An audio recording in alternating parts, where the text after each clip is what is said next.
ಭಕ್ತರಿಗೆ ಬಂದಿರುವ ಕಸಕರು ಮಂಗುತಾಧಾರವರ ಪೂರೈಸಲು ಭಕ್ತರಿಗೆ ಬಂದಿರುವ ಕಷ್ಟಪಡಿಸಲು ಮಂಗುತಾಧಾರವರ ಪೂರೈಸಲು ಜ್ಞಾನಬೋಧಿಯ ಹಚ್ಚಿದ ಸದರಪ ನೀಡಿ ಅಜ್ಞಾನ ಕತ್ತಲೆಯ ಬಲಗೌರವ ಜ್ಞಾನಬೋಧಿಯ ಹಚ್ಚಿದ ಸದರಪ ನೀಡಿ ಅಜ್ಞಾನ ಕತ್ತಲೆಯ ಬಲಗೌರವ ಅವರಲ್ಲಿ ಸುಖ ಶಾಂತಿ ನೆಮ್ಮದಿ ನೀಡಿ ಬುದ್ಧಿವಂತವ ತೋರಲು ನಿಮ್ಮನದ ಕವಿಗಳಲ್ಲಿ ಕೈಲಾಸ ತಂದಿದ್ದನ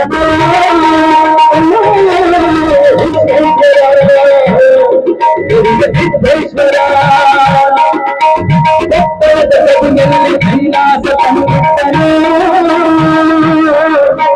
ಸಿದ್ದೇಶ್ವರ ಸಿದ್ದೇಶ್ವರ ಎತ್ತರಿಗೆ ಬೇಡಿದ ಮಾರ್ಗವನ್ನು ಆಸೋದರ ಮೊದಲವೆಲ್ಲರಿಗೂ ನಿಂತರು ಎತ್ತರಿಗೆ ಬೇಡಿದ ಮಾರ್ಗವನ್ನು ನೀಡಲು ಆಸೋದರ ಮೊದಲವೆಲ್ಲರಿಗೂ ನಿಂತರು ಶಿವಕವಿತೆ ಸಾರದ ಎಲ್ಲರಿಗೂ ಸಾರಲು ಕೆತ್ತನ ಜಡವಿಯನ್ನು ಕೈಲಾಸ ಸಿದ್ದೇಶ್ವರ ಸಿದ್ದೇಶ್ವರ ವಿಶ್ವೇಶ್ವರ ಸಿದ್ದೇಶ್ವರ ವಿಶ್ವೇಶ್ವರ ಸಿದ್ದೇಶ್ವರ.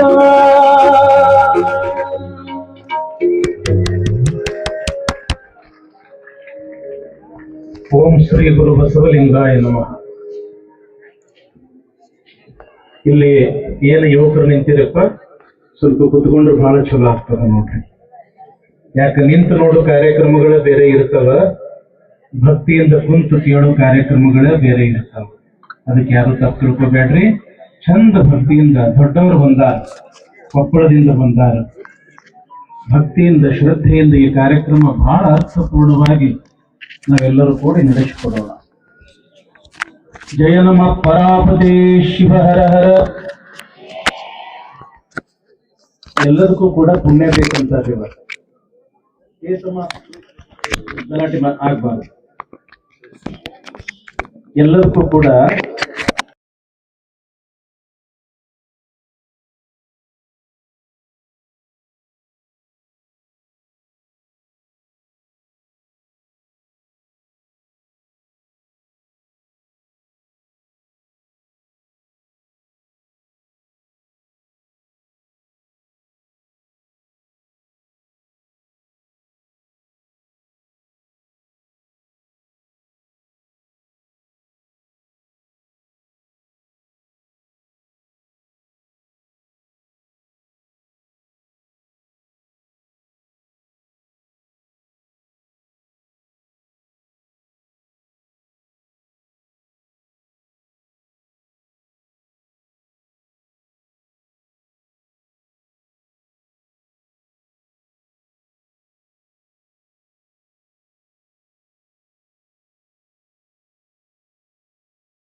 ಎಲ್ಲ ನಮ್ಮ ಸಂಗಮೇಶ್ವರ ದೇವಸ್ಥಾನ, ಖಂಡೇಶ್ವರ ದೇವಸ್ಥಾನದ ಭಕ್ತರು ಜೊತೆಗೆ ನಮ್ಮ ಅಭಿಪ್ಪ ಶಿವಲಿಂಗ ಮಹಾಸ್ವಾಮಿಗಳು ಹೋಗಿ ಬುದ್ಧಿ ತಾವು ದಯಮಾಡಿಸ್ಬೇಕ್ರಪ್ಪ ಮಾದನ ಹಿಪ್ಪರಿಗ ಅಂತ ತಿಳ್ಕೊಂಡು ಬಹಳ ಪ್ರೀತಿಯಿಂದ ಕೇಳಿದಾಗ ಅವಾಗ ಪರಮ ಪೂಜ್ಯರು ಏನು ಹೇಳ್ದೇನೆ, ಇಲ್ಲಪ್ಪ ನೀವು ಇಷ್ಟು ಪ್ರೀತಿಯಿಂದ ನಾ ಕರೆದಿರಿ ಅಂತಂದ್ರ ನಾ ಬಂದೇ ಬರ್ತೀನಿ ಅಂತ ತಿಳ್ಕೊಂಡು ಬಹಳ ಬಹಳ ಪ್ರೀತಿಯಿಂದ ಅವರು ನಮ್ಮ ಊರಿಗೆ ಪರಮ ಪೂಜ್ಯರು ದಯಮಾಡಿಸಿದ್ದಾರೆ.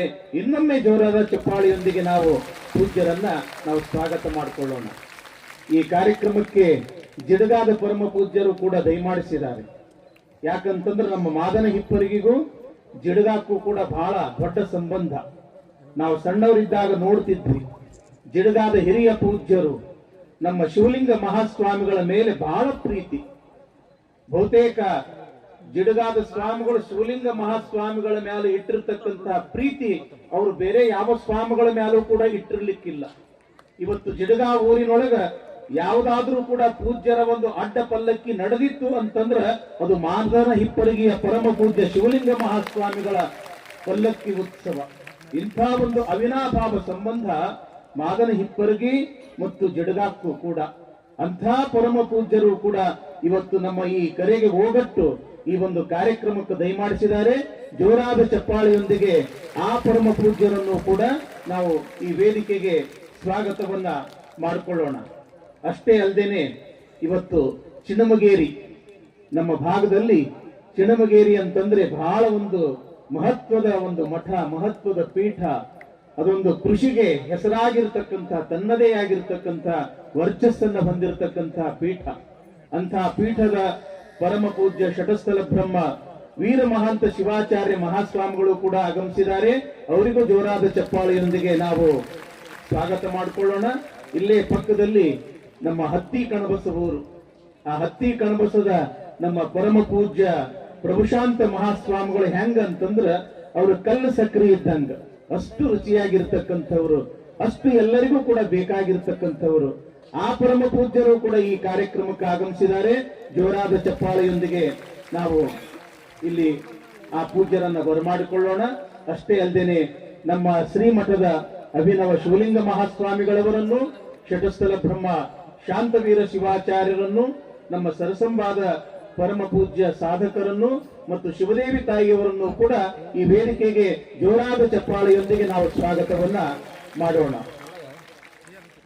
ಈಗ ಈ ಕಾರ್ಯಕ್ರಮದ ದಿವ್ಯ ಸಾನ್ನಿಧ್ಯ ವಹಿಸಿ ನಮ್ಮೆಲ್ಲರಿಗೂ ದರ್ಶನ ಆಶೀರ್ವಾದವನ್ನ ದಯಪಾಲಿಸ್ತಾ ಇರತಕ್ಕಂಥ ಕೊಪ್ಪಳದ ಶ್ರೀಮನ್ ಮಹಾರಾಜ ನಿರಂಜನ ಜಗದ್ಗುರು ಗವಿಸಿದ್ದೇಶ್ವರ ಮಹಾಸನ್ನಿಧಿಯವರಿಗೆ ನಮ್ಮೂರಿನ ಹಿರಿಯರಾಗಿರ್ತಕ್ಕಂಥ ವಿಶ್ವನಾಥ್ ಪರೇಣಿ, ಶಿವಲಿಂಗಪ್ಪ ಮೈಂದರ್ಗಿ, ಶಿವಾನಂದ್ ಕೊಳಶೆಟ್ಟಿ, ಧರ್ಮಣ್ಣ ಆಲೂರೆ, ಶಿವಶಂಕರ್ ಮುಗುಳಿ ಈ 5 ಬಂದು ಪರಮ ಪೂಜ್ಯರಿಗೆ ಗೌರವ ಸಮರ್ಪಣೆಯನ್ನ ಮಾಡಬೇಕು.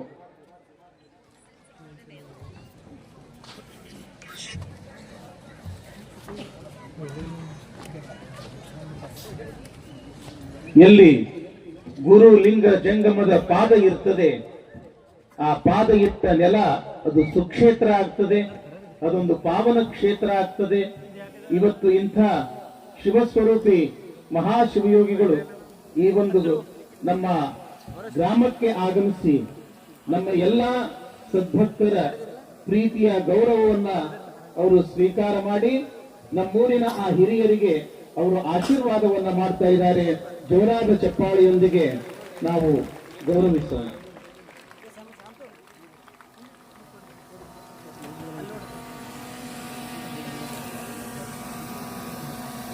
ಶ್ರೀ ಮಣಿಪುರ ಷಡಕ್ಷರಿ ಶಿವಯೋಗಿ ಡಾಕ್ಟರ್ ಮುರುಘರಾಜೇಂದ್ರ ಮಹಾಸ್ವಾಮಿಗಳು, ನವಕಲ್ಯಾಣ ಮಠ ಜಿಡಗಾ ಮುಗಳಖೋಡ್ ಈ ಪರಮ ಪೂಜ್ಯರಿಗೆ ನಮ್ಮೂರಿನ ಹಿರಿಯರಾಗಿರ್ತಕ್ಕಂಥ ಮಲ್ಲಿನಾಥ್ ಬಂಬಾಶಿ, ಸಿದ್ಧಲಿಂಗ ಪರೇಣಿ, ಬಸವರಾಜ್ ಪ್ಯಾಟಿ, ಅಂಬರೀಶ್ ಕೋಳಶೆಟ್ಟಿ, ಮಲ್ಲಿನಾಥ್ ತೋಳ್ನೂರ್ ಈ 5 ಸದ್ಭಕ್ತರು ಬಂದು ಪರಮ ಪೂಜ್ಯ ಜಿಡಗಾ ಮಹಾಸ್ವಾಮೀಜಿಯವರನ್ನ ಗೌರವಿಸಬೇಕು.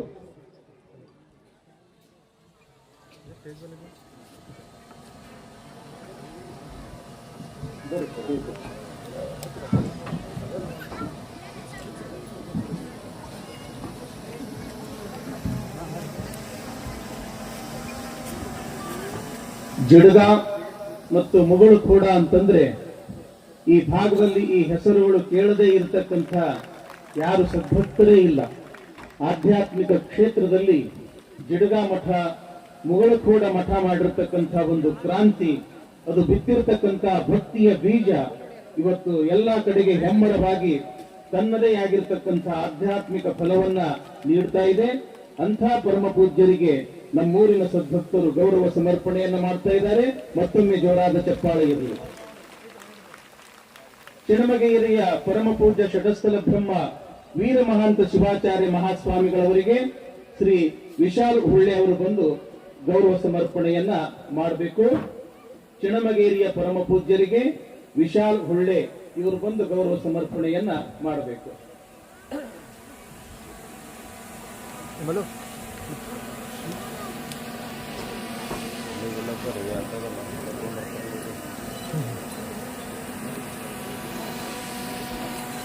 ಶ್ರೀಮನ್ ನಿರಂಜನ ಪ್ರಣವ ಸ್ವರೂಪ ಪ್ರಭುಶಾಂತ ಮಹಾಸ್ವಾಮಿಗಳು ಹತ್ತಿ ಕಣಬಸ್ ಇವರಿಗೆ ಶಿವಪುತ್ರ ಪರಿಣಿ ಬಂದು ಗೌರವ ಸಮರ್ಪಣೆಯನ್ನು ಮಾಡಬೇಕು.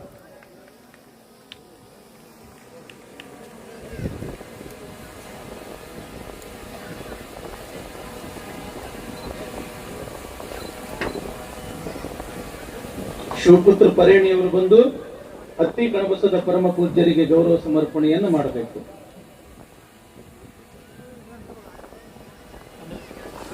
ಶ್ರೀಮನ್ ನಿರಂಜನ ಪ್ರಣವ ಸ್ವರೂಪ ಅಭಿನವ ಶಿವಲಿಂಗ ಮಹಾಸ್ವಾಮಿಗಳವರಿಗೆ ಮಲ್ಲಿನಾಥ್ ಸಾತಪ್ಪ ಕೋಳಶೆಟ್ಟಿ ಅವರು ಬಂದು ಗೌರವ ಸಮರ್ಪಣೆಯನ್ನ ಮಾಡಬೇಕು. ಅಭಿನವ ಶಿವಲಿಂಗ ಮಹಾಸ್ವಾಮಿಗಳವರಿಗೆ ಮಲ್ಲಿನಾಥ್ ಸಾತಪ್ಪ ಕೋಳಶೆಟ್ಟಿ ಅವರು ಬಂದು ಗೌರವ ಸಮರ್ಪಣೆಯನ್ನ ಮಾಡಬೇಕು.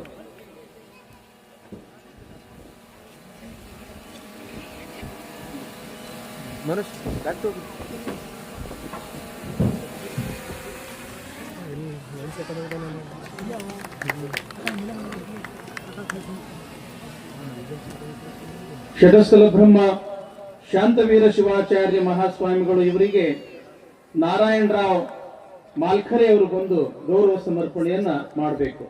ನಾರಾಯಣರಾವ್ ಮಾಲ್ಖರೆ ಇವರು ಚಲಗೇರ ಮತ್ತು ಹಿಪ್ಪರಗಿಯ ಶಾಂತವೀರ ಶಿವಾಚಾರ್ಯರಿಗೆ ಗೌರವ ಸಮರ್ಪಣೆಯನ್ನು ಮಾಡಬೇಕು.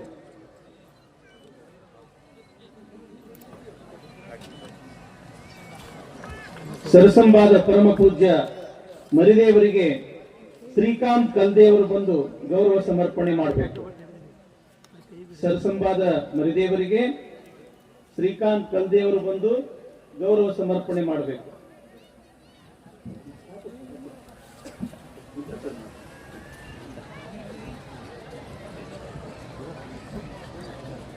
ಮಾತೋಶ್ರೀ ಶಿವದೇವಿ ತಾಯಿಯವರಿಗೆ ಶ್ರೀಮತಿ ಪೂಜಾ ರಮೇಶ್ ಲೋಹಾರ್ ಬಂದು ಗೌರವ ಸಮರ್ಪಣೆ ಮಾಡಬೇಕು. ಶ್ರೀಮತಿ ಪೂಜಾ ರಮೇಶ್ ಲೋಹಾರ್ ತಾಯಿಯವರು ಬಂದು ಪರಮ ಪೂಜ್ಯ ಶಿವದೇವಿ ತಾಯಿಯವರಿಗೆ ಗೌರವ ಸಮರ್ಪಣೆ ಮಾಡಬೇಕು.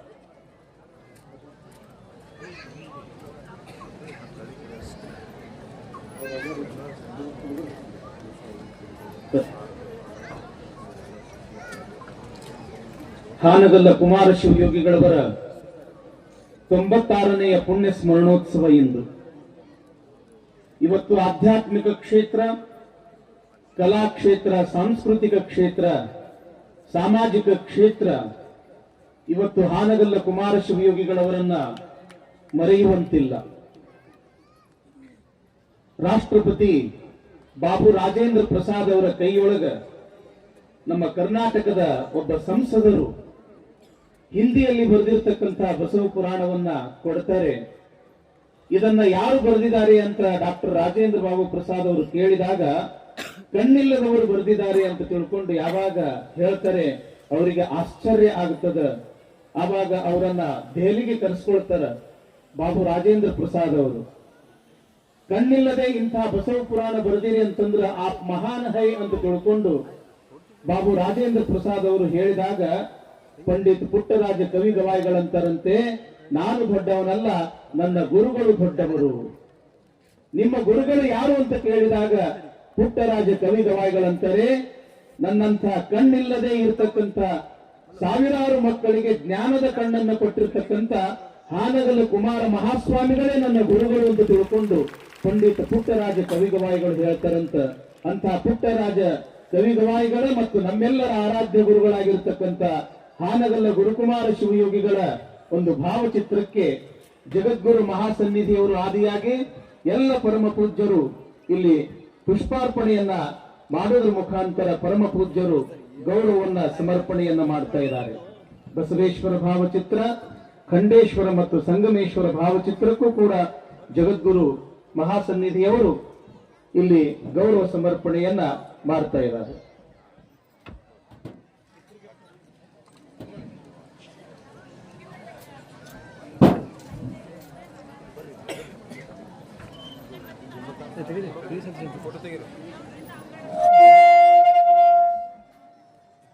ಇಂಥದೊಂದು ಬೃಹತ್ ಆಗಿರತಕ್ಕಂಥ ಕಾರ್ಯಕ್ರಮವನ್ನು ಉದ್ದೇಶಿಸಿ ನಿಮ್ಮೆಲ್ಲರ ಒಂದು ಕಣ್ಮಣಿಯಾಗಿ ಸದಾ ಅತ್ಯಂತ ಕ್ರಿಯಾಶೀಲರಾಗಿ ಪಾದರಸದಂತಹ ಚಟುವಟಿಕೆ ಉಳ್ಳವರಾಗಿ ಈ ನಾಡಿನ ಸೇವೆಯನ್ನ ಮಾಡ್ತಾ ಇರತಕ್ಕಂಥ ಮಾದನಹಿಪ್ಪರಗಿ ವಿರಕ್ತ ಮಠದ ಶ್ರೀಮನ್ ನಿರಂಜನ ಪ್ರಣವ ಸ್ವರೂಪ ಅಭಿನವ ಶಿವಲಿಂಗ ಮಹಾಸ್ವಾಮಿಗಳವರು ಈ ಕಾರ್ಯಕ್ರಮವನ್ನ ಉದ್ದೇಶಿಸಿ ಪ್ರಾಸ್ತಾವಿಕವಾಗಿ ತಮ್ಮ 2 ನುಡಿಗಳನ್ನ ಇಲ್ಲಿ ಹೇಳಬೇಕು ಅಂತ ಆ ಪೂಜ್ಯರಲ್ಲಿ ನಾವು ಬಹಳ ಪ್ರೀತಿಯಿಂದ ಕೇಳ್ಕೊಳ್ತೇವೆ.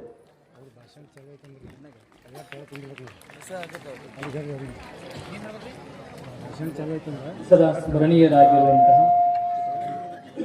ಬಸವಾದಿ ಯಲ್ಲಮ್ಮ ಪ್ರಮುಖರನ್ನ, ಆನೆಗಲ ಕುಮಾರ ಮಹಾಶಿವಲಿಂಗರವರನ್ನು, ಶಿವಲಿಂಗ ಮಹಾಸ್ವಾಮಿಗಳವರನ್ನು, ಚಂದ್ರೇಶ್ವರನು ಹಾಗೂ ಸಂಗಮನಾಥರನ್ನು ಭಕ್ತಿಯಿಂದ ಸ್ಮರಣೆ ಮಾಡಿ ನಮ್ಮ ಊರಿನಲ್ಲಿ ಸಂಗಮೇಶ್ವರ ಹಾಗೂ ಖಂಡೇಶ್ವರ ದೇವಸ್ಥಾನದ ಮಹಾದ್ವಾರದ ಲೋಕಾರ್ಪಣೆ ಮತ್ತು ಕಳಸಾರೋಹಣ, ಅದರ ನಿಮಿತ್ತವಾಗಿ 21 ದಿನಗಳವರೆಗೆ ನಡೆಯುವಂತಹ ಬಸವ ಮಹಾಪುರಾಣ ಈ ಕಾರ್ಯಕ್ರಮಕ್ಕೆ ದಯಮಾಡಿಸಿ ನಮ್ಮೆಲ್ಲರಿಗೂ ಸಹಿತ ದರ್ಶನ ಆಶೀರ್ವಾದಗಳನ್ನು ಕೊಡಮಾಡುತ್ತಿರುವಂತಹ ಈ ನಾಡು ಕಂಡಿರುವಂತಹ ಶ್ರೇಷ್ಠ ಪರಮ ಪೂಜ್ಯರು, ಆಧ್ಯಾತ್ಮಿಕ ಚಿಂತಕರು, ಕಾಯಕ ಜೀವಿಗಳು, ಶಿಕ್ಷಣದ ಪ್ರೇಮಿಗಳಾಗಿ ಸಾವಿರಾರು ಬಡ ಮಕ್ಕಳನ್ನು ಸಲಹುತ್ತಿರುವಂತಹ ಪೂಜ್ಯ ಗುರುಗಳಾಗಿರ್ತಕ್ಕಂತಹ ಶ್ರೀಮನ್ನಿರಂಜನ ಪ್ರಣವ ಸ್ವರೂಪ ಜಗದ್ಗುರು ಅಭಿನವ ಗವಿಸಿದ್ದೇಶ್ವರ ಮಹಾಸ್ವಾಮಿಗಳವರ ದಿವ್ಯ ಪಾದಗಳಿಗೆ ಭಕ್ತಿಯ ಪ್ರಣಾಮಗಳನ್ನು ಸಮರ್ಪಣೆ ಮಾಡಿ ನಮ್ಮ ತಾಲೂಕಿನ ಕಲ್ಯಾಣ ಕರ್ನಾಟಕದ ಕಣ್ಮಣಿಗಳಾಗಿ, ಪುಣ್ಯದ ತವಣಿದಿಗಳಾಗಿ ಈ ಭಾಗದ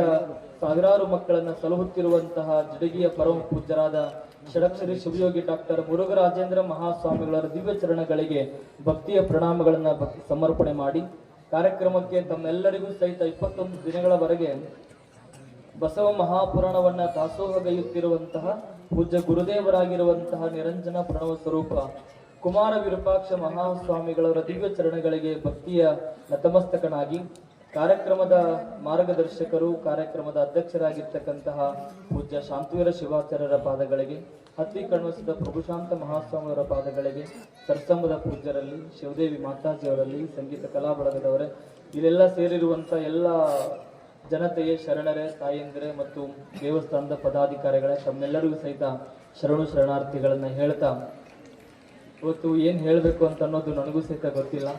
ಇವತ್ತು ಇಬ್ಬರು ಈ ನಾಡಿನ ಗಣತವ್ಯಸ್ಥ ಮಠದ ಪರಮ ಪೂಜ್ಯರು, ಇಬ್ಬರೂ ಸಹಿತ ಬಹಳ ತೂಕದ ಪರಮ ಪೂಜ್ಯರು.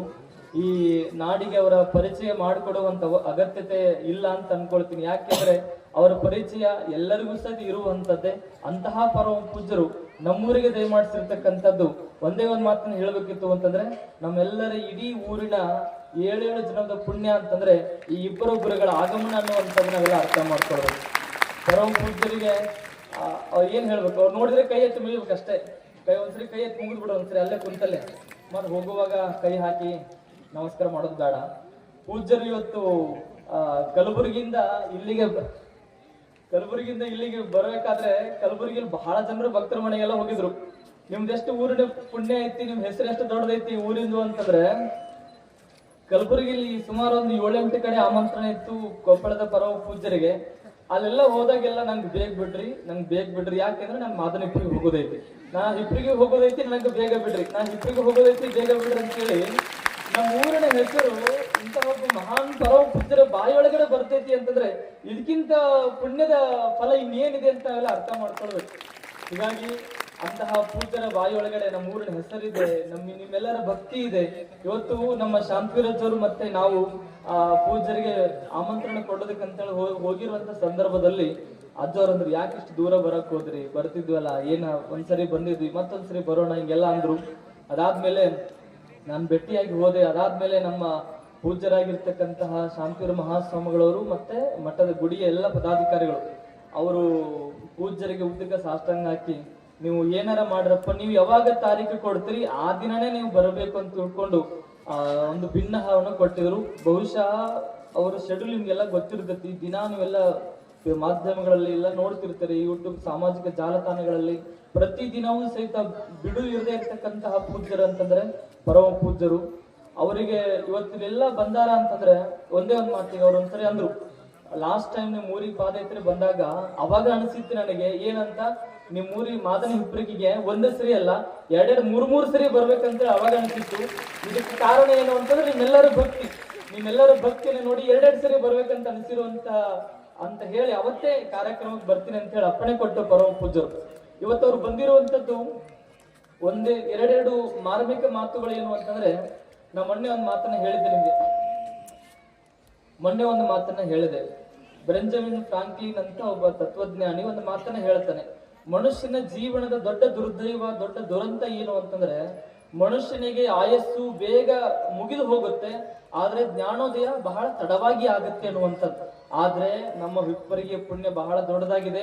ನಿಮ್ಗೆ ಜ್ಞಾನೋದಯ ಬಹಳ ತಡ ಆಗ್ಬಾರ್ದು ಅಂತ ಅನ್ನೋ ಕಾರಣಕ್ಕಾಗಿನೇ ಆದಷ್ಟು ಬೇಗನೆ ಕೊಪ್ಪಳದ ಪೂಜ್ಯರು ನಿಮ್ಗೆಲ್ಲ ಆಶೀರ್ವಾದ ನೀಡೋದಕ್ಕೆ ದಯಮಾಡಿಸಿರುವಂಥದ್ದು ನಮ್ಮ ಸೌಭಾಗ್ಯ. ಅವರ ವಾಣಿಯನ್ನು ಕೇಳೋದೇ ಒಂದು ದೊಡ್ಡ ಖುಷಿ, ಸಂತೋಷ, ಆನಂದ. ಇವತ್ತು ಅವ್ರ ಜೊತೆಗೆ ಅಲ್ಲಿಂದ ಇಟ್ಕೊಂಡು ಇಲ್ಲಿ ತನ ಬಂದು ನೀವು ಈ ಒಂದ್ಸರಿ ನೋಡಕತ್ತೀರಿ, ಈಗ ಒಂದ್ ತಾಸು ನೀವು ನೋಡ್ಬೋದು. ನಾನು ಬೆಳಗಿನ ಹಿಡ್ಕೊಂಡು ಸಂಜೀತನವ್ರ ಜೊತೆಗಿದ್ದೀನಿ, ನಾ ಎಷ್ಟು ಪುಣ್ಯ ಮಾಡಿರ್ಬೇಕು, ಹೌದಲ್ಲ? ಮತ್ ನಮ್ಮ ಶಾಂತಿವೀರಜ್ಜರು ಒಂದು ದಿನ ಅವ್ರ ಜೊತೆಗೆ ಒಂದು ದಿನ ಎಲ್ಲ ಸಮಯವನ್ನು ಮಠದಲ್ಲಿ ಕೇಳಿದ್ರೆ ಅವರೆಷ್ಟು ಪುಣ್ಯ ಮಾಡಿರ್ಬೇಕು. ಹೀಗಾಗಿ ನಮ್ದೇನ್ ಪುಣ್ಯ ಇಲ್ರಪ್ಪ, ನಿಮ್ ಪುಣ್ಯನೇ ನಮಗ್ ಬಂದಿರುವಂತದ್ದು ಅಷ್ಟೇ. ಹೀಗಾಗಿ ನಾವೆಲ್ಲರೂ ಅವರ ಧ್ವನಿಗೆ ನಾವೆಲ್ಲ ಕಿವಿ ಆಗೋಣ, ಧ್ವನಿ ಆಗೋಣ. ಪೂಜ್ಯರ ಆಶೀರ್ವಚನಕ್ಕೆ ನಾವೆಲ್ಲರೂ ಸಹಿತ ನಾವು ಕಾಯ್ದು ಕುತ್ಕೊಂಡಿದ್ರಿ. ಬರೀ ನಮ್ಮೂರವರಷ್ಟೇ ಅಲ್ಲ, ಸುತ್ತ ಎಲ್ಲಾ ಹಳ್ಳಿ ಜನ ಬಂದಿದ್ದಾರೆ, ಎಲ್ಲಾ ಹಳ್ಳಿಯ ಜನ ಸದ್ಭಕ್ತರೆಲ್ಲ ಬಂದಿದ್ದಾರೆ. ಕಾರ್ಯಕ್ರಮ ಮುಗಿದ ಮೇಲೆ ನಿಮ್ಗೆಲ್ಲರಿಗೂ ಒಂದು ವಿನಂತಿ, ಪೂಜ್ಯರು ಬಹಳ ದೂರ ಹೋಗೋದಿದೆ, ಅವರಿಗೆ ನಾವು ಬೀಳ್ಕೊಡ್ಬೇಕು. ಕಾರ್ಯಕ್ರಮ ಮುಗಿದ ಮೇಲೆ ಎಲ್ಲರೂ ಶಾಂತವಾಗಿ ಇದ್ಕೊಂಡು ಪ್ರಸಾದವನ್ನ ಮಾಡಿಕೊಂಡೆ ತಾವೆಲ್ಲರೂ ತೆರಳಬೇಕು. ಹಾಗೇನೆ ಯಾರು ಹೋಗ್ಬಾರ್ದು ಅಂತ ಹೇಳಿ ಇದು ದೇವಸ್ಥಾನದ ಪದಾಧಿಕಾರಿ ಕಡೆಯಿಂದ ಇದನ್ನ ಅವ್ರ ಕಡೆಯಿಂದ ನಿಮಗೆ ವಿನಂತಿ ನಾವು ಮಾಡ್ಕೊಳ್ತಾ ಇದ್ದೇವೆ. ಯಾರು ಹಾಗೆ ಹೋಗ್ಬಾರ್ದು ಅನ್ನುವಂತಹ ಮಾತುಗಳನ್ನ ಈ ಸಂದರ್ಭಕ್ಕೆ ಹೇಳಿ, ಪೂಜ್ಯರ ಅವರ ಆಶೀರ್ವಾದ ನಮ್ದೇ ಆಗ್ಬಾರ್ದು, ನಮ್ದೇನ್ ಕೇಳ್ತೀರಿ ಗುರುಗಳದ್ದು ಕೇಳೋಣ, ಅವರ ಆಶೀರ್ವಾದವನ್ನ ನಾವು ಪಡ್ಕೊಳ್ಳೋಣ. ಮತ್ತೆ ಜಡಗಿಯ ಪೂಜ್ಯರು ಬಂದಿದ್ದಾರೆ. ಪೂಜ್ಯರು ಉಪ್ಪಿನ ಬೆಳಗಿರಿ ಪರಮ ಪೂಜ್ಯರು ಹೇಳಿದ್ರಲ್ಲ, ನಮ್ಮ ಊರಿಗೆ ಜಡಗಿ ಸಂಬಂಧಕ್ಕ ಊರಿಗೆ ಎಷ್ಟು ಸಂಬಂಧ ಐತಿ ಅಂತಂದ್ರೆ, ಬಿಡಿಸಲಾಗದ ಸಂಬಂಧ, ಬಿಡಿಸಲಾಗದಿರ್ತಕ್ಕಂತಹ ಸಂಬಂಧ ಇದೆ. ಹಿಂದಿರ್ತಕ್ಕಂತಹ ಸಿದ್ದರಾಮ ಮಹಾಶಿವಯೋಗಿಗಳು ಮತ್ತೆ ಶಿವಲಿಂಗ ಮಹಾಶಿವಯೋಗಿಗಳು ಇವರಿಬ್ಬರು ಹೇಗಿದ್ರು ಅಂತಂದ್ರೆ, ಈ ಭಾಗದ ಎರಡು ಕಣ್ಣುಗಳಾಗಿದ್ರು, ಒಂದೇ ನಾಣದ ಎರಡು ಮುಖಗಳಾಗಿದ್ರು ಅಂತ ಅನ್ನೋದನ್ನ ಇವತ್ತು ಪೂಜ್ಯರು ಬಂದಿದ್ದಾರೆ ಅಂತಂದ್ರೆ ಇವತ್ತು ನೋಡ್ಬೇಕಂತ. ಅವರು ಅಜ್ಜವ್ರು ಅವಾಗನೇ ಹೆಸರಿಟ್ಟು ಹೋದ್ರು ಏನಂತ, ನವಕಲ್ಯಾಣ ಮಠ ಅಂತ ಹೇಳಿ. ಆದ್ರೆ ಅವಾಗ ನವಕಲ್ಯಾಣ ಆಗಿದ್ದಿಲ್ಲ. ಅದು ಆಗುವಂತ ಅದಕ್ಕೆ ನವಕಲ್ಯಾಣಕ್ಕೆ ಕಾಯಕಲ್ಪ ಕೊಟ್ಟಿರ್ತಕ್ಕಂತಹ ಪೂಜ್ಯರು ಅಂತಂದ್ರೆ ಅದು ಷಡಕ್ಷರಿ ಶಿವಯೋಗಿ ಮುರುಘರಾಜೇಂದ್ರ ಮಹಾಸ್ವಾಮಿಗಳನ್ನು ಅಂತ ಪೂಜ್ಯರು. ಅವರು ದಣಿಯವರಿಯದೇ ಇರ್ತಕ್ಕಂತಹ ಮಹಾಸ್ವಾಮಿಗಳು ಇವತ್ತಿಲ್ಲಿ ಇರ್ತಾರೆ, ನಾಳೆ ಗೋವಾಕ್ಕೆ ಇರ್ತಾರೆ, ನಾಳೆ ಮಹಾರಾಷ್ಟ್ರಕ್ಕೆ ಇರ್ತಾರೆ, ನಾಳೆ ಮತ್ತೊಂದು ರಾಜ್ಯಕ್ಕೆ ಇರ್ತಾರೆ. ನಾಡಿನ ತುಂಬೆಲ್ಲ ಭಕ್ತರನ್ನು, ಅಪಾರ ಭಕ್ತರನ್ನು ಹೊಂದಿರತಕ್ಕಂತಹ ಪರಮ ಪೂಜ್ಯರು. ಅವರು ನಮ್ಮ ಕಾರ್ಯಕ್ರಮಕ್ಕೆ ಬಿಡು ಕೊಟ್ಟು ನಮ್ಮ ಖಂಡೇಶ್ವರ ಹಾಗೂ ಸಂಗಮೇಶ್ವರ ದೇವಸ್ಥಾನದ ಕಾರ್ಯಕ್ರಮಕ್ಕೆ ಬಂದಿರುವಂತದ್ದು ನಮ್ಮೆಲ್ಲರ ಸುಕೃತ ಅಂತೇಳಿ ನಾವೆಲ್ಲರೂ ಸಹಿತ ಭಾವಿಸಿ, ಇಬ್ಬರು ಮಹಾಪರಮ ಪೂಜ್ಯರ ಆಶೀರ್ವಚನಕ್ಕೆ ನಾವೆಲ್ಲರೂ ಸಹಿತ ಕಿವಿ ಆಗೋಣ ಅನ್ನುವಂತ ಮಾತನ್ನು ಹೇಳಿ ನನ್ನ ಎರಡು ನುಡಿಗಳಿಗೆ ವಿರಾಮವನ್ನು ನೀಡ್ತೇನೆ. ಮತ್ತೆ ಇದು ನಮ್ಮ ಒಂದೇ ಒಂದು ಮಾತು ಮುಗಿಸ್ತೇನೆ. ನಮ್ಮ ದೇವಸ್ಥಾನದ ಕಮಿಟಿಯವರು ಎರಡು ದೊಡ್ಡ ಸಂಕಲ್ಪ ಮಾಡ್ಕೊಂಡಿದ್ದಾರೆ. ಏನ್ ದೊಡ್ಡ ಸಂಕಲ್ಪ ಅಂತಂದ್ರೆ, ಮಹಾದ್ವಾರದ ಉದ್ಘಾಟನೆ ಅಂತೂ ಮಾಡೇ ಮಾಡ್ತೀವಿ, ಕಳಸಾರೋಣ ಅಂತೂ ಆಗೇ ಆಗತ್ತೆ. ಆದ್ರೆ ಈ ನಿಮಿತ್ತವಾಗಿ ಎರಡು ದೊಡ್ಡ ಸಂಕಲ್ಪ ಏನು ಅಂತಂದ್ರೆ, ಒಂದು ಸಂಕಲ್ಪ 21 ದಿನಗಳವರೆಗೆ ಬಸವ ಪುರಾಣ, ಮತ್ತು ಆ ಬಸವ ಪುರಾಣವನ್ನ ನಮ್ಮ ಊರಿನಲ್ಲೇ ಹುಟ್ಟಿರ್ತಕ್ಕಂತಹ, ಈ ನಾಡು ಕಂಡಿರ್ತಕ್ಕಂಥ ಶ್ರೇಷ್ಠ ಪ್ರವಚನ ವಾಗ್ಮಿಗಳು ಬಸವ ಪುರಾಣ ಹೇಳೋದಕ್ಕೆ ಬಹುಶಃ ನಮ್ಮ ಗುರುಗಳು ಉಪ್ಪಿನಪೇಟೆಗಿರೋ ಪೂಜ್ಯರು ಅವ್ರು ನೋಡಿ, ಯೋಗ ಅವರು ಬಸವ ಜಯಂತಿಯಂದೇ ಹುಟ್ಟಿರ್ತಕ್ಕಂತಹ ಪರಮ ಪೂಜ್ಯರು. ಹೀಗಾಗಿ ಬಸವ ಪುರಾಣ ಹೇಳೋದಕ್ಕೆ ಆ ಪರಮಾತ್ಮನೇ ಕಳಿಸದನೇನು ಅನ್ನುವಷ್ಟರ ಮಟ್ಟಿಗೆ ನಮಗೆಲ್ಲ ಮನಮುಟ್ಟವಾಗಿ ಹೇಳ್ತಾರೆ. ಹೀಗಾಗಿ ಅವ್ರ ಒಂದು ಸಂಕಲ್ಪ 21 ದಿನಗಳ ಬಸವ ಪುರಾಣ, ಆ ಬಸವ ಪುರಾಣ ಉಪ್ಪಿನಪೇಟೆಗಿರಿ ಅಜ್ಜಾರ ಹೇಳ್ಬೇಕಂತನ್ನುವಂಥದ್ದು ಆ ಸಂಕಲ್ಪ ಸಹಿತ ನೆರವೇರಿರುವಂಥದ್ದು ಮತ್ತೆ ಈಗ ನಡೀತಾ ಇದೆ. ಮತ್ ಇನ್ನೊಂದು ಸಂಕಲ್ಪ, ಈ ಕಾರ್ಯಕ್ರಮಕ್ಕೆ ಶತಾಯ ಗತಾಯ ಏನಾದ್ರೂ ಮಾಡಿ ಒಟ್ನಲ್ಲಿ ಕೊಪ್ಪಳದ ಅಜ್ಜಾರ ನಮ್ಮ ಊರಿಗೆ ಕರೆಸ್ಬೇಕನ್ನುವಂಥದ್ದು ಎರಡನೇ ಸಂಕಲ್ಪ. ಈ ಎರಡು ಸಂಕಲ್ಪಗಳು ಸಹಿತ ಇವತ್ತು ಪೂರ್ಣ ಆಗಿದ್ದಾವೆ. ಇದೆಲ್ಲ ನಿಮ್ಮೆಲ್ಲರ ಖಂಡೇಶ್ವರನ ಆಶೀರ್ವಾದ, ಸಂಗಮನಾಥನ ಶಕ್ತಿ ಮತ್ತು ನಿಮ್ಮೆಲ್ಲರ ಭಕ್ತಿ ಅಂತ ಹೇಳಿ ನನ್ನ ಎರಡು ಮಾತುಗಳು ವಿರಾಮವನ್ನ ನೀಡ್ತೇನೆ.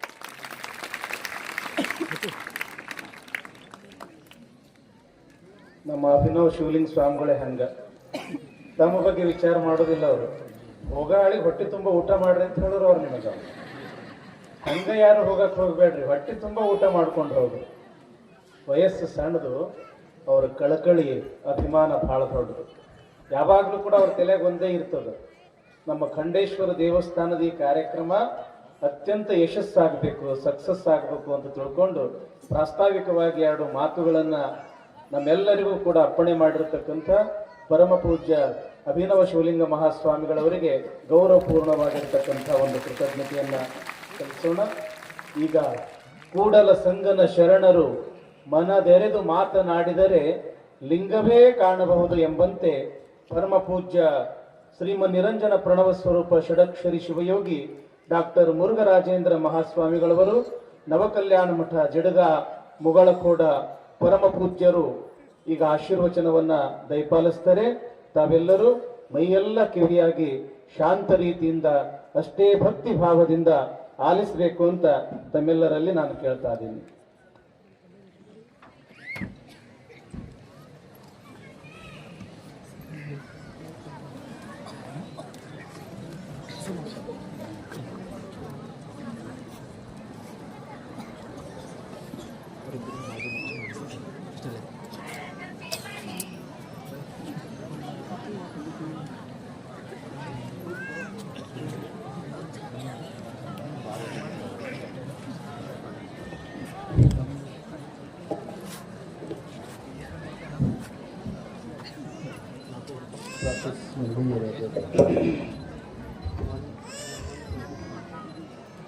ಬಸವನ ಪವಿತ್ರನ ಸದ್ಗುರು ಯಲ್ಲಾಲಿಂಗ ಪ್ರಭು ಮಹಾರಾಜರನ್ನು ಎನ್ನ ಮನೋಮಂದಿರದಲ್ಲಿ ಧ್ಯಾನಿಸಿ ಸಕಲ ಜೀವಾತ್ಮರಿಗೆ ಸನ್ನಿವಹಿಸಿದ ಎನ್ನ ಆರಾಧ್ಯ ಗುರುಗಳಾಗಿರುವಂಥ ಲಿಂಗೈಕ್ಯ ಷಡಕ್ಷರಿ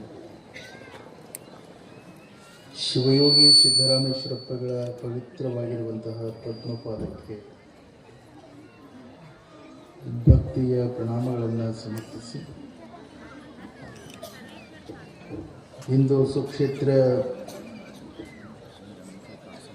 ಮಾದನಿಪ್ಪರ್ಗ ಗ್ರಾಮದಲ್ಲಿ ಶ್ರೀ ಸಂಗಮೇಶ್ವರ ಹಾಗೂ ಅಖಂಡೇಶ್ವರ ದೇವಸ್ಥಾನದ ಮಹತ್ಕಾರದ ಲೋಕಾರ್ಪಣೆ, ಕಳಸಾರೋಹಣ, ಅಕ್ಕಮಹಾದೇವಿ ನಂದಿ ಮೂರ್ತಿಯ ಪ್ರಾಣ ಪ್ರತಿಷ್ಠಾಪನೆಯ ನಿಮಿತ್ತವಾಗಿ ಹಮ್ಮಿಕೊಂಡಿರುವಂಥ ಬಸವ ಮಹಾಪುರಾಣದ ಈ ಭವ್ಯ ವೇದಿಕೆ ಮೇಲೆ ಪಾವನ ಸಾನ್ನಿಧ್ಯವನ್ನು ವಹಿಸಿ ಈ ವೇದಿಕೆ ಮೇಲೆ ವಿರಾಜಮಾನರಾಗಿರುವಂತಹ ಕೊಪ್ಪಳ ಶ್ರೀಮಠದ ಮಠಾಧ್ಯಕ್ಷರು ಪೂಜ್ಯ ಶ್ರೀ ಜಗದ್ಗುರು ಶ್ರೀಮನ್ ನಿರಂಜನ ಪ್ರಣವ ಸ್ವರೂಪಿ ಅಭಿನವ ಗವಿಸಿದ್ದೇಶ್ವರ ಮಹಾಸ್ವಾಮಿಗಳಲ್ಲಿ ಶರಣುಗಳನ್ನು ಸಮರ್ಪಿಸಿ ಇಂದಿನ ಈ ಭವ್ಯ ಸಮಾರಂಭದ ಗೌರವ ಅಧ್ಯಕ್ಷರು, ಸರಳ ಸ್ವಭಾವದ ಸಂತರಾಗಿರುವಂಥ ಶ್ರೀಮನಿ ರಂಜನಾ ಪ್ರಣವ ಸ್ವರೂಪಿ ಅಭಿನವ ಶಿವಲಿಂಗ ಮಹಾಸ್ವಾಮಿಗಳಲ್ಲಿ ಶರಣುಗಳನ್ನು ಸಮರ್ಪಿಸಿ, ಕಾರ್ಯಕ್ರಮದ ಅಧ್ಯಕ್ಷರು ಆತ್ಮೀಯ ಪರಮಪೂಜ್ಯರು ಶಟಸ್ಥಲ ಬ್ರಹ್ಮಿ ಶಾಂತವೀರ ಶಿವಾಚಾರ್ಯ ಮಹಾಸ್ವಾಮಿಗಳು ಮಾದನಪರ್ಗದ ಪೂಜ್ಯರಲ್ಲಿ, ಚೆನ್ನಗಿರಿ ಮಹಾಮಠದ ಮಠಾಧ್ಯಕ್ಷರು ಎನ್ನ ಆತ್ಮೀಯ ಪರಮಪೂಜ್ಯರು ಆಗಿರುವಂತಹ ವೀರ ಮಹಂತ ಶಿವಾಚಾರ್ಯ ಮಹಾಸ್ವಾಮಿಗಳಲ್ಲಿ ಶರಣುಗಳನ್ನು ಸಮರ್ಪಿಸಿ, ಕಣ್ಮೂಸದ ಪರಮಪೂಜ್ಯರಲ್ಲಿ, ವಿಶೇಷವಾಗಿ ನಿಮ್ಮೆಲ್ಲರಿಗೆ ಬಸವ ಮಹಾಪುರಾಣವನ್ನು ನಿಮ್ಮೆಲ್ಲರ ಮನಮುಖವಾಗಿ ಹೇಳುತ್ತಿರುವಂಥ ಆತ್ಮೀಯ ಪರಮಪೂಜ್ಯರು, ಹಿರಿಯರು, ಅನುಭಾವಿಗಳು ಆಗಿರುವಂತಹ ಉಪ್ಪಿನ ಬೆಟಗೇರಿಯ ಪರಮಪೂಜ್ಯರಲ್ಲಿ, ವೇದಿಕೆ ಮೇಲೆ ಉಪಸ್ಥಿತರಿರುವಂಥ ಎಲ್ಲ ಪರಮಪೂಜ್ಯರಲ್ಲಿ, ಭಕ್ತಿ ಸಂಗೀತ ಸೇವೆ ನೀಡಿರುವಂಥ ಕಲಾವಿದರಲ್ಲಿ, ಈ ದೇವಸ್ಥಾನದ ಎಲ್ಲ ಕಮಿಟಿಯ ಸರ್ವ ಸದಸ್ಯರಲ್ಲಿ, ಸಾವಿರ ಸಂಖ್ಯೆಯಲ್ಲಿ ಈ ಮಹಾ ಕಾರ್ಯಕ್ರಮದಲ್ಲಿ ಭಾಗವಹಿಸಿರುವಂಥ ಸಮಸ್ತ ಶರಣ ತಂದೆ ತಾಯಿಗಳೇ, ನಿಮ್ಮೆಲ್ಲರಿಗೂ ಅನಂತ ಶರಣಾರ್ಥಿ. ಇವತ್ತು ಮಾದನ್ ಹಿಪ್ಪರಗಿಯಲ್ಲಿ ಸಂಗಮೇಶ್ವರ ಹಾಗೂ ಅಖಂಡೇಶ್ವರ ದೇವಸ್ಥಾನದ ಈ ಪುಣ್ಯ ಕಾರ್ಯಕ್ರಮದಲ್ಲಿ ಇಲ್ಲಿ ಸೇರಿರುವಂಥ ಭಕ್ತ ಸ್ತೋಮ ನಿಮ್ಮೆಲ್ಲರ ಭಕ್ತಿ ಭಾವನೆಯ ಮಧ್ಯದಲ್ಲಿ ನಡೆದಂಥ ಈ ಸಮಾರಂಭವನ್ನು ನೋಡಿದಾಗ ನಿಜವಾಗಿಯೂ ಕೂಡ ಸ್ವರ್ಗ ಎಲ್ಲಿದೆ ಅನ್ನುವಂಥ ವಿಚಾರವನ್ನು ಮಾಡಿದಾಗ ಸ್ವರ್ಗ ಮೇಲಿದೆ, ಅಲ್ಲಿದೆ, ಇಲ್ಲಿದೆ ಅಂತ ಹೇಳ್ತಾರೆ. ಆ ಸ್ವರ್ಗ ಎಲ್ಲಿ ಇಲ್ಲ. ಇವತ್ತು ಆ ಸ್ವರ್ಗ ಎಲ್ಲಿಯಾದರೂ ಇದೆ ಅಂದರೆ ಅದು ಮಾದನ್ ಹಿಪ್ಪರಗಿ ಇದೆ. ನಾವೆಲ್ಲರೂ ಭಕ್ತಿಯಿಂದ ಕೂಡುವುದೇ ಸ್ವರ್ಗ, ನಾವೆಲ್ಲರೂ ಪ್ರೇಮದಿಂದ ಕೂಡುವುದೇ ಸ್ವರ್ಗ. ನಮ್ಮ ಗವಿಸಿದ್ದೇಶ್ವರ ಪರಮ ಪೂಜ್ಯರು ಬಹಳ ಸಲ ತಮ್ಮ ಪ್ರವಚನದಲ್ಲಿ ಒಂದು ಮಾತನ್ನು ಹೇಳಿರ್ತಾರೆ, ಯಾವ ಮನೆಯಲ್ಲಿ ಪರಸ್ಪರ ಪ್ರೀತಿ, ಒಂದು ಸಂಬಂಧ ಅಭಿಮಾನದಿಂದ ಕೂಡಿರ್ತದೆ, ಯಾವ ಮನೆಯಲ್ಲಿ ಎಲ್ಲರೂ ಒಂದಾಗಿ ಬಾಳುವಂಥ ಮನೆ ಇದೆ, ಅದೇ ಮನೆ ನಿಜವಾದ ಸ್ವರ್ಗದ ಮನೆ ಅನ್ನುವಂಥದ್ದು. ಯಾವ ಮನೆಯಲ್ಲಿ ಮನಸ್ತಾಪಗಳಿದ್ದಾವೆ, ಯಾವ ಮನೆಯಲ್ಲಿ ಭೇದ ಭಾವಗಳಿದ್ದಾವೆ, ಅದೇ ಮನೆ ನರಕ ಅನ್ನುವಂಥದ್ದು. ಭೇದದಿಂದ ಇರುವಂಥದ್ದು ನಮ್ಮ ಕೈಯಲ್ಲಿದೆ, ಪ್ರೇಮದಿಂದ ಇರುವಂಥದ್ದು ನಮ್ಮ ಕೈಯಲ್ಲಿದೆ. ಸ್ವರ್ಗ ಸೃಷ್ಟಿ ಮಾಡೋದು ನಮ್ಮ ಕೈಯಲ್ಲಿದೆ, ನರಕ ಸೃಷ್ಟಿ ಮಾಡೋದು ನಮ್ಮ ಕೈಯಲ್ಲಿದೆ. ಹಾಗಾಗಿ ಇವತ್ತು ಸಾವಿರ ಭಕ್ತರು ಒಂದು ಮನಸ್ಸಿನಿಂದ ನಾವೆಲ್ಲರೂ ಒಂದಾಗಿ ಇವತ್ತು ಈ ಕಾರ್ಯಕ್ರಮದಲ್ಲಿ ಭಾಗವಹಿಸಿ ಕೊಪ್ಪಳದ ಪೂಜ್ಯರ ಒಂದೆರಡು ಮಾತುಗಳನ್ನು ಕೇಳಬೇಕು ಅನ್ನುವಂಥ ಪ್ರೇಮ ಭಾವನೆಯಿಂದ ನೀವು ಬಂದಿರಲ್ಲ. ನಿಜವಾದ ಸ್ವರ್ಗ ಯಾವುದಾದ್ರೂ ಇದ್ರೆ ಅದು ಇವತ್ತಿನ ಕಾರ್ಯಕ್ರಮ ಅನ್ನುವಂಥದ್ದು. ಪರಮ ಪೂಜ್ಯರು ಬೆಳಗ್ಗೆಯಿಂದ ಭಾಳಷ್ಟು ಕಡೆ ಕಾರ್ಯಕ್ರಮಕ್ಕೆ ಹೋಗಿ ಎಲ್ಲ ಭಕ್ತರ ಮನೆಗೆ ಪಾದ ಪೂಜೆಯನ್ನು ಮುಗಿಸ್ಕೊಂಡು ಮಾದನ್ ಹಿಪ್ಪರಗಿ ಗ್ರಾಮಕ್ಕೆ ಬಂದಿದ್ದಾರೆ. ಅವರ ಮಾದನ್ ಹಿಪ್ಪರಗಿ ಗ್ರಾಮದ ಮೇಲೆ ಇಟ್ಟಿರುವಂಥ ಆ ಪ್ರೀತಿ, ಅಭಿಮಾನ ಎಷ್ಟು ಅಪಾರವಾಗಿರುವಂಥದ್ದಿದೆ ಅಂದರೆ, ನಮ್ಮ ಮಾದನ್ ಹಿಪ್ಪರಗದ ಪೂಜ್ಯರು ಶಿವಲಿಂಗ ಮಹಾಸ್ವಾಮಿಗಳು ಹೇಳಿರುವಂಥ ಮಾತು, ಎಲ್ಲ ಮನೆಗೆ ಹೋದರೂ ಕೂಡ ನಾನು ಹಿಪ್ಪರಗಿಗೆ ಹೋಗಬೇಕು ಅನ್ನುವಂಥ ಮಾತನ್ನು ಹೇಳಿ ಅಲ್ಲಿಂದ ಗುರುಗಳು ನಿರ್ಗಮಿಸಿರುವಂಥದ್ದು ನೋಡಿದಾಗ ನನಗೆ ಬಹಳ ಖುಷಿ ಆಯಿತು. ಒಬ್ಬ ಸಂತನ ಬಾಯಿ ಒಳಗಡೆ ಈ ಗ್ರಾಮದ ಹೆಸರು, ಈ ಗ್ರಾಮದ ಭಕ್ತರ ಕಾರ್ಯಕ್ರಮದ ಒಂದು ಅಭಿಮಾನ ಇಷ್ಟೊಂದು ತುಂಬಿಕೊಂಡಿದೆ ಅಂತಂದರೆ, ಇವತ್ತು ಜಗತ್ತಿನೊಳಗಡೆ ಒಬ್ಬ ರಾಜಕಾರಣಿಯ ಮನಸ್ಸನ್ನು ಗೆಲ್ತಕ್ಕಂಥದ್ದು ಭಾಳ ಜನ ಇದ್ದಾರೆ, ಒಬ್ಬ ಅಧಿಕಾರಿಯ ಮನಸ್ಸು ಗೆಲ್ಲುವಂಥ ಜನ ಭಾಳ ಜನ ಇದ್ದಾರೆ. ಆದರೆ ಒಬ್ಬ ಮಹಾತ್ಮನ ಮನಸ್ಸು ಗೆಲ್ಲುವುದೈತಲ್ಲ, ಅದು ಎಷ್ಟೋ ಜನ್ಮ ತಪಸ್ಸು ಮಾಡಿದರೂ ಸಿಗಲಾರ್ದಂಥ ಪುಣ್ಯ ಒಬ್ಬ ಮಹಾತ್ಮನ ಮನಸ್ಸು ಗೆದ್ದಿರುವಂಥದ್ರಲ್ಲಿ ಸಿಗುತ್ತದೆ ಅನ್ನುವಂಥ ಮಾತನ್ನು ಹೇಳಬೇಕಾಗ್ತದೆ. ಹಾಗಾಗಿ ಇವತ್ತು ಕೊಪ್ಪಳದ ಪರಮ ಪೂಜ್ಯರು ಈ ಗ್ರಾಮದ ಮೇಲೆ ವಿಶೇಷವಾದಂಥ ಅಭಿಮಾನವನ್ನು ಇಟ್ಕೊಂಡಿರುವಂಥ ಜಗದ್ಗುರುಗಳು ಇವತ್ತು ಈ ಕಾರ್ಯಕ್ರಮಕ್ಕೆ ಬಂದಿರತಕ್ಕಂಥದ್ದು ನಮ್ಮೆಲ್ಲರಿಗೂ ಭಾಳಷ್ಟು ಸಂತೋಷವನ್ನು ತಂದಿರುವಂಥದ್ದು. ಯಾಕೆಂದರೆ ಆಳಂದ ತಾಲೂಕಿನೊಳಗಡೆ ಇಂಥ ಆಧ್ಯಾತ್ಮಿಕ ಕಾರ್ಯಕ್ರಮ ಎಲ್ಲಿ ಆಗ್ತವೆ? ಬರೇ ಒಂದು ದೇವಸ್ಥಾನದ ಜಾತ್ರೆ ಅಂತಂದರೆ ಬರೇ ಸಜ್ಜಕ ಅನ್ನಸಾರ ಮಾಡೋದು, ಒಂದಿಷ್ಟು ಪಲ್ಲಕ್ಕಿ ಉತ್ಸವ ಮಾಡೋದು, ಒಂದಿಷ್ಟು ಜೈಕಾರ ಹಾಕಿ ಪ್ರಸಾದ ಮಾಡ್ಕೊಂಡು ಹೋಗ್ತಕ್ಕಂಥದ್ದೇ ನಮ್ಮಲ್ಲಿ ಎಲ್ಲ ಗ್ರಾಮದಲ್ಲಿ ನಡೆಯುವಂಥ ಜಾತ್ರೆ. ಆದರೆ ಇವತ್ತು ಈ ಗ್ರಾಮದಲ್ಲಿ ನಡೆದಂಥ ಆಧ್ಯಾತ್ಮಿಕ ಜಾತ್ರೆ ಏನಿದೆ, ಇಂಥ ಒಂದು ಜಾತ್ರೆ ಇವತ್ತು ಮಾದನಹಿಪ್ಪರಿಗೆಯಲ್ಲಿ ನಡೆದಿದೆ ಅಂತಂದರೆ ಬಹುಶಃ ಇವತ್ತು ಇಲ್ಲಿ ಸೇರಿರುವಂಥ ಜನಸ್ತೋಮ ಭಕ್ತಸ್ತೋಮ ನೋಡಿದ್ರೆ ಇಷ್ಟೊಂದು ಜನಸ್ತೋಮ ಒಂದು ಪ್ರವಚನಕ್ಕೆ ಕೂಡ್ತಿತ್ತು. ಅದು ಯಾರ ಪ್ರವಚನಕ್ಕೆ ಅಂತ ನಾವು ವಿಚಾರ ಮಾಡಿದ್ರೆ ಎಲ್ಲರೂ ಒಂದೇ ಮಾತು ಹೇಳ್ತಿದ್ರು ಆವಾಗ, ಸಿದ್ದೇಶ್ವರ ಸ್ವಾಮಿಗಳ ಪ್ರವಚನಕ್ಕೆ.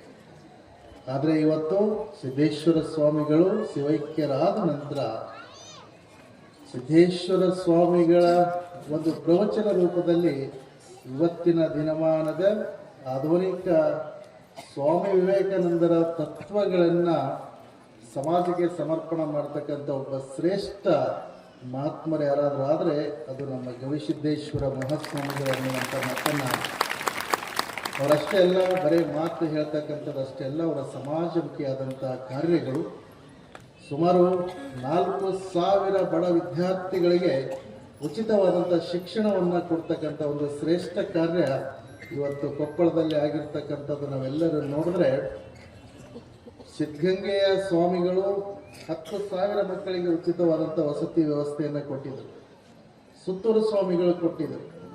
ಆದರೆ ನಮ್ಮ ಉತ್ತರ ಕರ್ನಾಟಕ ಭಾಗದಲ್ಲಿ ಅಂಥ ಒಂದು ಕಾರ್ಯವನ್ನು ಮಾಡುವಂಥ ಸಮರ್ಥ ಒಬ್ಬ ಸ್ವಾಮಿಗಳು ಯಾರಾದರೂ ಆಗಿದ್ದರೆ ಅದು ಗವಿಸಿದ್ದೇಶ್ವರ ಸ್ವಾಮಿಗಳು ಅನ್ನುವಂಥದ್ದು. ಸಾವಿರಾರು ಮಕ್ಕಳ ಜೀವನವನ್ನು ಉಜ್ವಲಗೊಳಿಸ್ತಕ್ಕಂಥ ಶ್ರೇಷ್ಠ ಕಾರ್ಯವನ್ನು ಅವರು ಮಾಡ್ತಾ ಇದ್ದಾರೆ. ಹಾಗಾಗಿ ಅವರ ಒಂದು ಕಾರ್ಯವನ್ನು ನೋಡಿ ನಾವು ಕೂಡ ಈ ಭಾಗದಾಗ ಒಂದು ಸಣ್ಣ ಕಾರ್ಯವನ್ನು ಮಾಡಬೇಕು ಅಂಥೇಳಿ 1,000 ವಿದ್ಯಾರ್ಥಿಗಳಿಗೆ ಉಚಿತವಾದಂಥ ಶಿಕ್ಷಣ ಕೊಡ್ತಕ್ಕಂಥ ಕಾರ್ಯ ಜಿಡ್ಗಾ ಮಠದಲ್ಲಿ ಪ್ರಾರಂಭ ಆಗಿರುವಂಥದ್ದು. ಹಾಗಾಗಿ ನಾನು ಜಾಸ್ತಿ ಸಮಯ ಮಾತಾಡೋದಿಲ್ಲ, ಯಾಕೆಂದರೆ ಪೂಜ್ಯರು ಇನ್ನೂ ಭಾಳ 2-3 ಕಾರ್ಯಕ್ರಮಕ್ಕೆ ಹೋಗಬೇಕಾಗಿದೆ. ಇನ್ನೊಂದು ವಿಚಾರ ಹೇಳಬೇಕು ಅಂದರೆ, ಎಲ್ಲ ನಮ್ಮ ಹಿರಿಯರು ಪೂಜ್ಯರು ನನಗೆ ಹೇಳಿದರು 13ನೇ ತಾರೀಕು ಬರಬೇಕು. ನಾನು ಒಂದು ಭಾಳ ಮಹತ್ವದ ಕೆಲಸಕ್ಕಾಗಿ ಬೆಂಗಳೂರಿಗೆ ಹೋಗ್ತಕ್ಕಂಥ ಒಂದು ಪ್ರಸಂಗ ಬಂದಿರುವಂಥ ಕಾರಣಕ್ಕಾಗಿ ನಾನು ನಮ್ಮೆಲ್ಲ ಹಿರಿಯರಿಗೆ ಹೇಳಿದೆ, ಕೊಪ್ಪಳದವ್ರು ಬರ್ತಾರೆ, ಅವ್ರ ಜೊತೆಗೆ ನಾನು ಬಂದು ಹೋಗ್ತೀನಿ ಅಂತ ಹೇಳಿದ್ದೆ. ಇವತ್ತು ಅವ್ರ ಜೊತೆಗೆ ನಾನು ಬಂದಿದ್ದೇನೆ. ನೋಡೋಣ ನಿಮ್ಮೆಲ್ಲರ ಭಕ್ತಿ ಪ್ರೀತಿ. ಬೆಂಗಳೂರಿಗೆ ನಾನು ಬಹುಶಃ ಹೋಗ್ಬೋದು, ಹೋಗದೆ ಇರ್ಬೋದು. ಹೋದಂದ್ರೆ ಅಷ್ಟೇ ಬರಲಿಕ್ಕಾಗೋದಿಲ್ಲ. ಜಿಡ್ಗಾದಲ್ಲಿ ಇದ್ದಂದ್ರೆ 100ಕ್ಕೆ 100 ಮತ್ತೆ 13ನೇ ತಾರೀಕಿನ ಕಾರ್ಯಕ್ರಮಕ್ಕೆ ಬಂದು ಹೋಗ್ತೀನಿ ಅನ್ನುವಂಥ ಮಾತನ್ನು ಈ ಸಂದರ್ಭದಲ್ಲಿ ಹೇಳಿ ಇವತ್ತು ವಿಶೇಷವಾದಂಥ ಈ ಕಾರ್ಯವನ್ನು ನಮ್ಮೆಲ್ಲ ಗ್ರಾಮದ ಹಿರಿಯರು ಸೇರಿಕೊಂಡು, ಅಂದರೆ ಮಾಳಿ ಸಮಾಜದ ಜನ ಅವರ ಬಗ್ಗೆ ಗುರುಗಳು ಹೇಳ್ತಾ ಇದ್ರು. ಇದರ ವಿಶೇಷತೆ, ಇದರ ವೈಶಿಷ್ಟ್ಯತೆ, ಅದರ ಬಗ್ಗೆ ನಾನು ಎಲ್ಲ ಮತ್ತೆ 13ನೇ ತಾರೀಕು ಬಂದಾಗ ಆಶೀರ್ವಚನ ನೀಡ್ತೇನೆ. ಇದು ಗುರುಗಳು ಮಾತನಾಡಲಿ, ಅವರ ಮಾತುಗಳನ್ನು ನಾವು ನೀವೆಲ್ಲರೂ ಕೇಳೋಣ ಅನ್ನುವಂಥ ಮಾತನ್ನು ಹೇಳ್ತಾ ಆಗಮಿಸಿರುವಂಥ ಶ್ರೀಮಠದ ಎಲ್ಲ ಸದ್ಭಕ್ತರಿಗೆ ಶುಭವಾಗಲಿ. ಸರ್ವೇ ಜನ ಸುಖಿನೋ.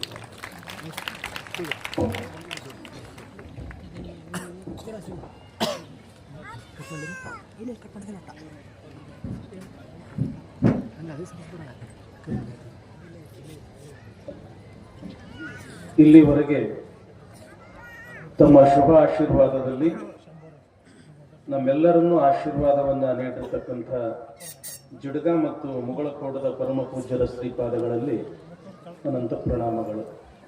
ಮಹನೀಯರೇ, ಇಲ್ಲಿ ಒಂದಲ್ಲ ಎರಡಲ್ಲ ಸುಮಾರು 20-25 ಗ್ರಾಮಗಳಿಂದ ತಾವೆಲ್ಲರೂ ಕೂಡ ಪರಮ ಪೂಜ್ಯರ ದರ್ಶನ, ಆಶೀರ್ವಾದ ಮತ್ತು ಆಶೀರ್ವಚನವನ್ನು ಕೇಳಲು ಆಗಮಿಸಿದ್ದೀರಿ. ತಮ್ಮೆಲ್ಲರ ಗಮನಕ್ಕೆ ಒಂದು ವಿಷಯ ತರಬೇಕಾಗಿತ್ತು ಅಂತಂದ್ರೆ, ಈ ಕಾರ್ಯಕ್ರಮದ ಯಶಸ್ಸಿಗೆ ನಮ್ಮ ಸಂಗಮೇಶ್ವರ ಮತ್ತು ಖಂಡೇಶ್ವರ ದೇವಸ್ಥಾನದ ಎಲ್ಲ ಪದಾಧಿಕಾರಿಗಳು ಮತ್ತು ಸದ್ಭಕ್ತರು, ಊರಿನ ಪ್ರತಿಯೊಬ್ಬರು ಕೂಡ ತಮ್ಮದೇ ಆಗಿರ್ತಕ್ಕಂಥ ಸೇವೆಯನ್ನ ಸಲ್ಲಿಸಿದ್ದೀರಿ.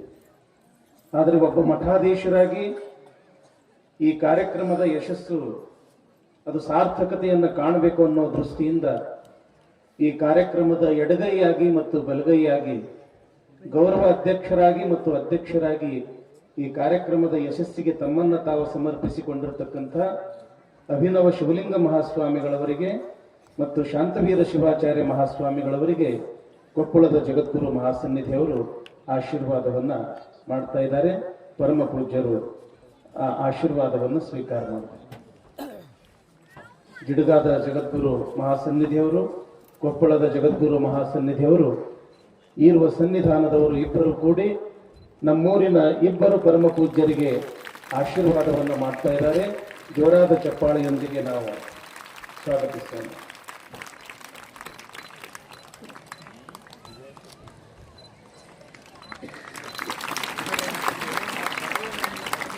ಅಭಿನವ ಶಿವಲಿಂಗ ಮಹಾಸ್ವಾಮಿಗಳಿಗೆ, ಶಾಂತವೀರ ಶಿವಾಚಾರ್ಯ ಮಹಾಸ್ವಾಮಿಗಳಿಗೆ ಪೂಜ್ಯರು ಆಶೀರ್ವಾದ ಮಾಡಿದ್ದಾರೆ ಅಂತಂದ್ರೆ ನಾವೆಲ್ಲ ತಿಳ್ಕೊಳ್ಬೇಕು, ಇಡೀ ನಮ್ಮ ನಾಡಿಗೆ ಜಗದ್ಗುರುಗಳು ಆಶೀರ್ವಾದ ಮಾಡಿದ್ದಾರೆ ಅಂತ.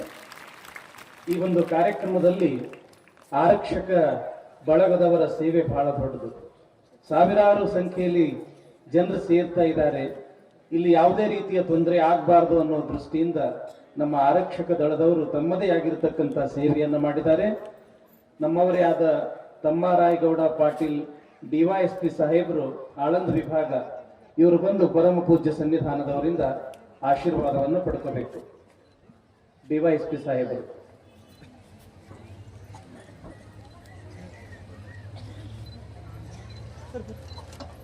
ನಾಡಿನಲ್ಲಿ ಎಂಥದೇ ಕಾರ್ಯಕ್ರಮ ಇರಲಿ, ನಮ್ಮ ಆರಕ್ಷಕ ದಳದವರು ತಮ್ಮದೇ ಆಗಿರತಕ್ಕಂತಹ ವೈಯಕ್ತಿಕ ಸುಖ ಸಂತೋಷ ಎಲ್ಲವನ್ನೂ ಕೂಡ ತ್ಯಾಗ ಮಾಡಿ ಈ ದೇಶದ ಸೇವೆಗೆ ತಮ್ಮದೇ ಆಗಿರತಕ್ಕಂಥ ಸೇವೆ ಸಲ್ಲಿಸ್ತಕ್ಕಂಥ ಒಂದು ದೊಡ್ಡ ಸೇವೆ ಅದು ನಮ್ಮ ಪೊಲೀಸ್ ವಿಭಾಗ, ನಮ್ಮ ಪೊಲೀಸರು, ಅಧಿಕಾರಿಗಳು. ಜೋರಾದ ಚಪ್ಪಾಳೆಯೊಂದಿಗೆ ಆ ಒಂದು ಎಲ್ಲ ಆರಕ್ಷಕ ದಳದವರಿಗೆ ಗೌರವ ಸಮರ್ಪಣೆಯನ್ನು ಮಾಡೋಣ. ಇದೇ ಸಂದರ್ಭದಲ್ಲಿ ನಮ್ಮವರೇ ಆಗಿರತಕ್ಕಂಥ ಕಲ್ಯಾಣರಾವ್ ರಾಮಚಂದ್ರಪ್ಪ ಪಾಟೀಲ್ ಅವರು ಕೂಡ ಜಗದ್ಗುರು ಮಹಾಸನ್ನಿಧಿಯವರಿಂದ ಆಶೀರ್ವಾದ ಪಡ್ಕೋಬೇಕು. ನಮ್ಮವರೇ ಆಗಿರತಕ್ಕಂಥ ಸನ್ಮಾನ್ಯ BR ಪಾಟೀಲ್ ಸಾಹೇಬರ ಹಿರಿಯ ಸಹೋದರರಾಗಿರತಕ್ಕಂಥ ಶ್ರೀ ಕಲ್ಯಾಣರಾವ್ ರಾಮಚಂದ್ರಪ್ಪ ಪಾಟೀಲ್ ಅವರು ಜಗದ್ಗುರು ಮಹಾಸನ್ನಿಧಿಯವರಿಂದ ಆಶೀರ್ವಾದ ಪಡ್ಕೋಬೇಕು.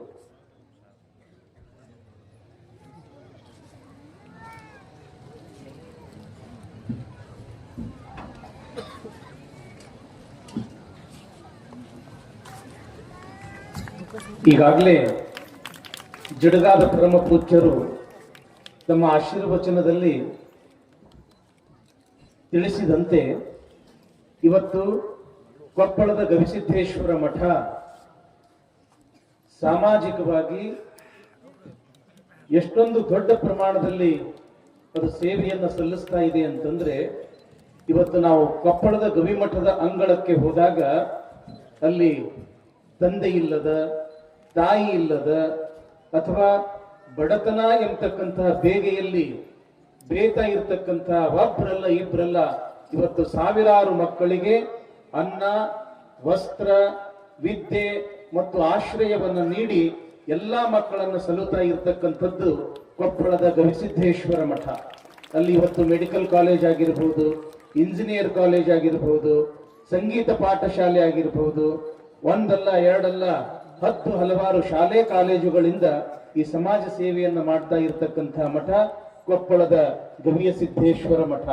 ಅಂಥ ಗವಿಯ ಸಿದ್ದೇಶ್ವರ ಮಠದ ಜಾತ್ರೆ ನೋಡ್ಬೇಕು ಅಂತಂದ್ರೆ 2 ಕಣ್ಣು ಸಾಲೋದಿಲ್ಲ. ತಾವು ಟಿವಿಯಲ್ಲಿ ನೋಡಿರ್ತೀರಿ, ಸುಮಾರು ಏಕಕಾಲಕ್ಕೆ 8 ರಿಂದ 10 ಲಕ್ಷ ಜನ ಸೇರ್ತಕ್ಕಂಥ ಒಂದು ದಕ್ಷಿಣ ಭಾರತದ ಕುಂಭಮೇಳ ಅಂತಂದ್ರೆ ಅದು ನಮ್ಮ ಕೊಪ್ಪಳ ಗವಿಸಿದ್ದೇಶ್ವರ ಒಂದು ಮಠ. ಆ ಮಠದ ಜಗದ್ಗುರು ಮಹಾಸನ್ನಿಧಿಯವರು ನಮ್ಮೆಲ್ಲರನ್ನ ಕುರಿತು ಈಗ ಆಶೀರ್ವಚನವನ್ನ ದಯಪಾಲಿಸ್ತಾ ಇದ್ದಾರೆ. ಎಲ್ಲರೂ ಶಾಂತ ಚಿತ್ತರಾಗಿ ಸಮಾಧಾನದಿಂದ ಪರಮ ಪೂಜ್ಯರ ಆಶೀರ್ವಚನವನ್ನ ಕೇಳೋಣ.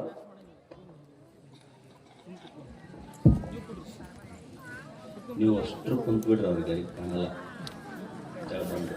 ಈ ಕಡೆ ಬಂದ್ಬಿಡ್ರಿ, ಅದು ತೆಗೆದ ಬಿಟ್ಟರೆ ಬೆಸ್ಟ್ ಇತ್ತು.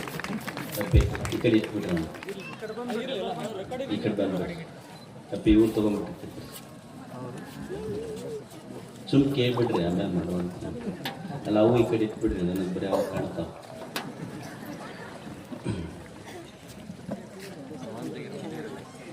ಈ ಕಡೆ ಇಟ್ಬಿಡ್ರಿ. ಅಲ್ಲ ಇವ್ರು ತೆಗಿರಕ್ಕೆ ಈ ಕಡೆ ವಾಲ್ ಚಾಲೋ ರೀ ಅಪ್ಪ, ವಾಲ್ ಚಾಲೋ ರೀ ಒಂದು ಕಾಣ್ತೀನಲ್ಲ ಎಲ್ಲರಿಗೂ ಇಲ್ಲ.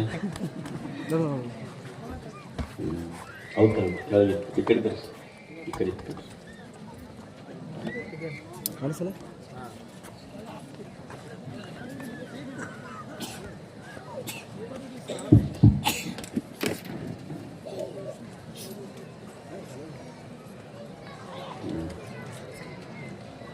ಅಷ್ಟಾಗ್ತದೆ. ಮತ್ತೆ ಕೂಡ್ರಿ, ಅಷ್ಟು ಕೆಳಗೆ ಕುಂತ್ಬಿಡ್ರಿ, ಎಲ್ಲರೂ ಕೂಡ್ರಿ, ಎಲ್ಲರೂ ಕುಂತ್ಬಿಡ್ರಿ. ಫೋಟೋದವ್ರು ಕುಂದ್ರಿ, ಒಟ್ಟು ತೆಗಿಬೇಡ್ರಿ ನನ್ನ ಮುಗ ಮಠ.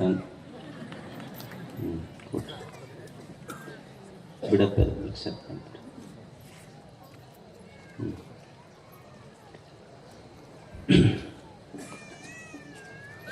ಖುಷಿಯಾದ್ರಿ ಇಲ್ಲಿಗೆ ನೀವು ಅವ್ರಿಗೆ ಬರೋಬ್ಬರಿ ಕಾಣೋ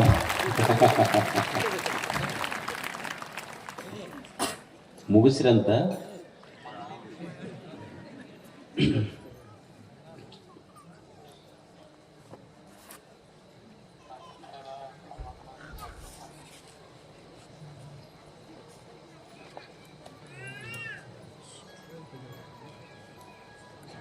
ನಿಮ್ಮೂರು ಮಾದನ ಹಿಪ್ಪರಿಗೆ. ನಿಮ್ಮ ಪೂಜ್ಯರು ಶಿವಲಿಂಗಮ್ಮ ಸ್ವಾಮಿಗಳವರು ಹೇಳ್ತಾ ಇದ್ರು,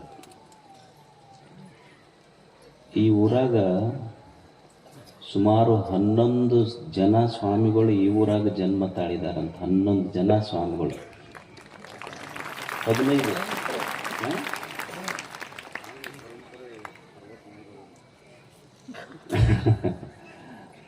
ಬಹುಶಃ ನನಗನ್ಸಿದ ಮಟ್ಟಿಗೆ ಕರ್ನಾಟಕದ ಯಾವ ಊರಾಗೂ ಇಷ್ಟು ಜನ ಸ್ವಾಮಿಗಳು ಒಂದೇ ಊರಾಗ ಜನ್ಮ ಕೊಟ್ಟ ಊರು ಕಷ್ಟ ಅನಿಸ್ತೈತಿ. ನನಗೆ ನೆನಪಿಲ್ಲ. ಇಷ್ಟು ಜನ ಮಹಾತ್ಮರು ಒಂದೇ ಊರಾಗ ಜನ್ಮ ತಾಳಬೇಕಾದ್ರೆ ಇದು ಬರೇ ಮಾದನ ಹಿಪ್ಪರಿಗೆ ಅಲ್ಲ, ಮಹಾದೇವನ ಹಿಪ್ಪರಿಗೆ ಊರ. ಅಷ್ಟು ಜನ ಪುಣ್ಯ ಪುರುಷರಿಲ್ಲಿ ಜನ್ಮ ತಾಳಿದ್ದಾರೆ. ಅಂಥ ಪುಣ್ಯ ಪುರುಷರೆಲ್ಲ ಜನ್ಮ ತಾಳಿದ ಈ ಪುಣ್ಯ ಭೂಮಿಯಲ್ಲಿ ಇವತ್ತು ಸಂಗಮೇಶ್ವರ ಮತ್ತು ಖಂಡೇಶ್ವರ ದೇವಸ್ಥಾನದ ಕಳಸಾರೋಹಣ, ಮಹಾದ್ವಾರದ ಉದ್ಘಾಟನಾ ಸಮಾರಂಭ, ಬಸವ ಪುರಾಣ, ಈ ಎಲ್ಲ ಕಾರ್ಯಕ್ರಮಗಳಿಗೆ ಸಾಕ್ಷಿಯಾಗಿರುವ ವೇದಿಕೆಯ ಮೇಲಿರುವ ಎಲ್ಲ ಪೂಜ್ಯರ ಶ್ರೀಚರಣಗಳಿಗೆ ನಮಸ್ಕರಿಸಿ ತಮಗೆಲ್ಲರಿಗೂ ಶರಣಾರ್ಥಿಗಳು.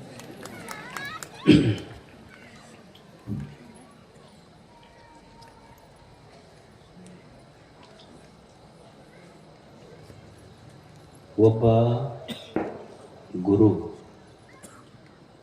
ಒಬ್ಬ ಶಿಷ್ಯ, ಜ್ಞಾನಿ ಗುರು, ಜಿಜ್ಞಾಸು ಶಿಷ್ಯ, ಅವರಿಬ್ಬರ ಸಮಾಗಮ ಅದೊಂದು ಮಹಾಸಂಗಮ. ಜ್ಞಾನಿ ಗುರುವಿನ ಹತ್ರ ಜಿಜ್ಞಾಸು ಶಿಷ್ಯ ಬರ್ತಾನೆ. ಈ ಪ್ರಪಂಚದ ತೊಳಲಾಟ, ಬಳಲಾಟ, ಚಿಂತೆ, ನೋವು, ನಿರಾಶೆಗಳನ್ನಿಟ್ಕೊಂಡು ಈ ಭವಚಕ್ರದಿಂದ, ದುಃಖದಿಂದ ಹೇಗೆ ಬಿಡುಗಡೆಯಾಗಬೇಕು ಅನ್ನುವ ಜಿಜ್ಞಾಸೆ ಇಟ್ಕೊಂಡು ಶಿಷ್ಯ ಗುರುವಿನ ಹತ್ರ ಬರ್ತಾನೆ. ಗುರುವಿಗೆ ಪ್ರಶ್ನೆ ಮಾಡ್ತಾನೆ ಶಿಷ್ಯ, ಗುರುಗಳೇ, ಅಥ ಕೇನ ಪ್ರಯುಕ್ತೋಯಂ ಪಾಪಂ ಚರತಿ ಪುರುಷಃ ಅನಿಚ್ಛನ್ನಪಿ ವಾರ್ಷ್ಣೇಯ ಬಲಾದಿವ ನಿಯೋಜಿತ. ಗುರುಗಳ ಈ ಮನಸ್ಸಿದೆಯಲ್ಲ, ಇದು ಹಿಂಗ್ಯಾಕೆ ಮಾಡ್ತೈತಿ? ಏನು ಮಾಡ್ತೈತಿ ಅಂದರೆ, ನೀವೇನು ಪ್ರವಚನ ಹೇಳಕತ್ತೀರಲ್ಲ, ನೀವು ಪ್ರವಚನ ಹೇಳುವಾಗ, ಪುರಾಣ ಕೇಳುವಾಗ ನಿಮ್ಮದು ಖರೆ ಅನ್ನಿಸ್ತೈತಿ. ಸತ್ಯ ಅನ್ನಿಸ್ತೈತಿ. ಆದ್ರೆ ಮನೆಗೆ ಹೋಗಿಂದ ನಿಮ್ಮ ಮಾತು ಮರದ ನಮ್ಮ ಪ್ರಪಂಚದ ಮಾತ ತಲೆಯಾಗ ತುಂಬುತ್ತಾವಲ್ಲ, ಹಿಂಗ್ಯಾಕೆ ಆಗ್ತೈತಿ ಇದು ಅಂತ ನೀವು ಹೇಳುವಾಗ ಖರೆ ಅನ್ನಿಸ್ತೈತಿ ನಿಮ್ಮ ಮಾತು. ಮತ್ತು ನಾವು ಮನೆಗೆ ಹೋದ ಮೇಲೆ ನಮ್ಮ ಪ್ರಪಂಚದ ಮಾತ ನಮ್ಮ ತಲೆಯಾಗ ತುಂಬಿ ನಮ್ಮ ಮಾತು ಮಂದಿ, ಊರಾಗಿನ ಮಂದಿ ಮೆಚ್ಚಿ ಮಾತಾಡಿದ್ದಲ್ಲ, ಚುಚ್ಚಿ ಮಾತಾಡಿದ್ದ ನೆನಪುಳಿತೆ ಹೊರತು ನಿಮ್ಮ ಪ್ರವಚನದ ಮಾತು ನೆನಪುಳಿಲಿಲ್ಲಲ್ಲ. ಮತ್ತು ಹಿಂಗಾದ್ರೆ ನಿಮ್ಮ ಮಾತಿಗಿಂತ ಪ್ರಪಂಚದ ಮಾತ ಭಾಳ ಗಟ್ಟಿ ಆಯ್ತು, ನಿಮ್ಮ ಮಾತು ಭಾಳ ದುರ್ಬಲ ಆತಲ್ಲ.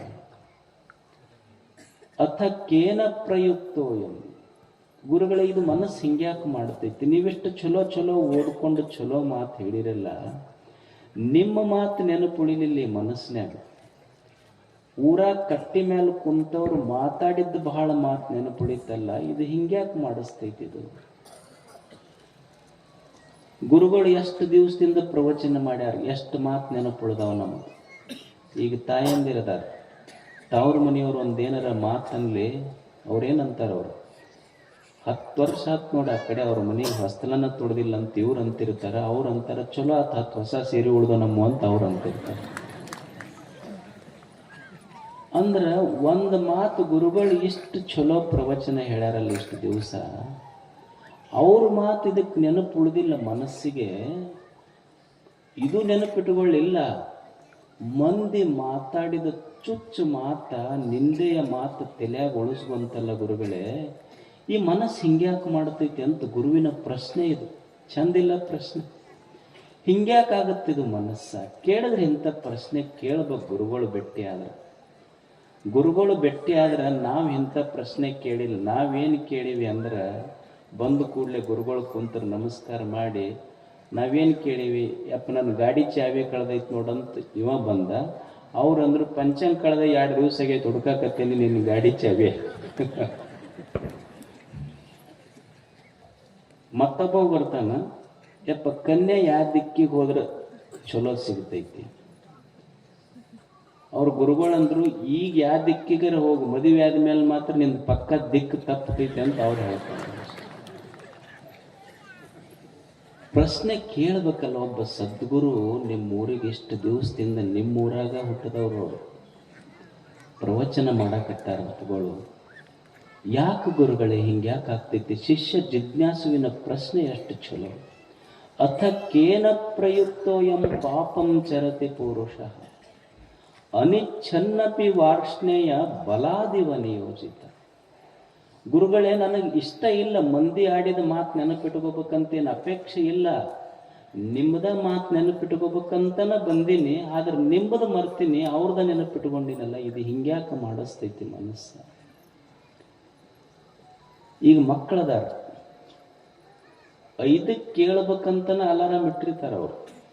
ಆದ್ರೂ ಅಲಾರಾಮ್ ಹೊಡೆದ ಕೂಡಲೇ ಮತ್ತೆ ಅದನ್ನು ಬಂದ್ ಮಾಡಿ ಮನಗಿಸ್ತೈತಲ್ಲ ಇದು ಮನಸ್ಸು. ಹೇಳ್ಬೇಕಂತ ಅಪೇಕ್ಷೆಯಿಂದನೇ ಎದ್ದೀನಿ, ಆದ್ರೂ ಅಲಾರಾಮ್ ಬಂದ್ ಮಾಡಿ ಮಲಗಿಸ್ತೈತಲ್ಲ ಇದು. ಯಾಕೆ ಗುರುಗಳೇ ಈ ಮನಸ್ಸು ಹಿಂಗ್ಯಾಕೆ ಮಾಡಿಸ್ತೈತಿ? ಈಗ ತಾಯಂದಿರದಾರ, ಜಗಳ ಆಡಿ ಗಂಡನ ಮನೆಗೆ ಹೋಗ್ತಾರೆ, ತವ್ರ ಮನೆಗೆ ಹೋಗ್ತಾರೆ. ಜಗಳ ಆಡೋದು ಗಂಡನ ಮನ್ಯಾಗ, ಆಡಿ ತವ್ರ ಮನೆಗೆ ಹೋಗ್ತಾರೆ. ಗಂಡಗೆ ಫೋನ್ ಮಾಡಿ ಹೇಳೋದೇನಂದ್ರೆ, ಸರ್ವೇ ಸಾಮಾನ್ಯವಾಗಿ ನಿಮ್ಮವ್ಗ ನನಗೆ ಹೊಂದೋದಿಲ್ಲ, ನಿಮ್ಮಪ್ಪಗ ನಿಮ್ಮವ್ಗ ನನಗೆ ಹೊಂದೋದಿಲ್ಲ, ನೀ ಬ್ಯಾರೆ ಮನೆ ಮಾಡಿದ್ರಷ್ಟ ನಾ ಬರ್ತೀನಿ, ಇಲ್ಲ ಅಂದ್ರೆ ನಾ ಏನು ಬರೋಕ್ಕೆಲ್ಲ. ಅಲ್ಲ, ಆಶ್ಚರ್ಯ ಏನಂದ್ರೆ, ತಾಯಿ ತಾನೂ ಸಹಿತ ಹಡದ ತಂದೆ ತಾಯಿಯನ್ನು ಬಿಟ್ಟು ಬಂದಕ್ಕೆ, ಹಡದ ತಂದೆ ತಾಯಿಯಿಂದ ದೂರ ಆಗುವ ನೋವು ಏನಂತ ಗೊತ್ತಿದ್ರು ಸಹಿತ ಗಂಡಗೆ ಹೇಳ್ತಾಳಲ್ಲ, ನಿಮ್ಮ ಅಪ್ಪ ಒಂದು ದೂರ ಇಟ್ಟರೆ ಅಷ್ಟ ಬರ್ತೀನಿ ಅಂತ. ಇದು ಸತ್ಯ ಗೊತ್ತಿದ್ರು ಹಿಂಗೆ ನುಡಿಸ್ತೈತಲ್ಲಿ ಮನಸ್ಸು. ಯಾಕೆ ಗುರುಗಳೇ ಹಿಂಗೆ ಮಾಡಿಸ್ತೈತಿ? ಇದು ಪ್ರಶ್ನೆ ಎಷ್ಟು ಚಲೋ. ಒಂದು ಒಣ ಚುಟ್ಟ ಅದೇನಿರ್ತೈತಿ, ನೀವು ಸೇರ್ತಿರಿಲ್ಲ, ಅದೇನು ಅದರೊಳಗೆ ಏನಿರ್ತೈತಿ, ಒಂದು ಎಲ್ಲಿ ಸುತ್ತಿರ್ತಾರೆ ಅಷ್ಟ. ಅದು ಏನು ವಿಟಮಿನ್ ಇರ್ತೈತಿ ಅದರೊಳಗೆ, ಎ ವಿಟಮಿನ್ನ, ಬಿ ವಿಟಮಿನ್ನ, ಏನು ವಿಟಮಿನ್ ಐತಿ ಅದರೊಳಗೆ, ಅದನ್ನು ಸೇರ್ತಿರ್ತಾರೆ ನೋಡ್ರಿ. ಅದು ಬಿಡು ಅಂತ ಅವ್ರ ಮನ್ಯಾಗ ಹೆಣ್ಮಕ್ಳು ಅಂದ್ರೆ, ಈಗ ನಿನ್ನ ಬಿಡ್ತೀನಿ ಬೇಕಾದ್ರೆ ಇದ್ರ ಮಾತ್ರ ಬಿಡಲ್ಲ ನೋಡೋಣ ಅಂತಿರ್ತಾನೆ.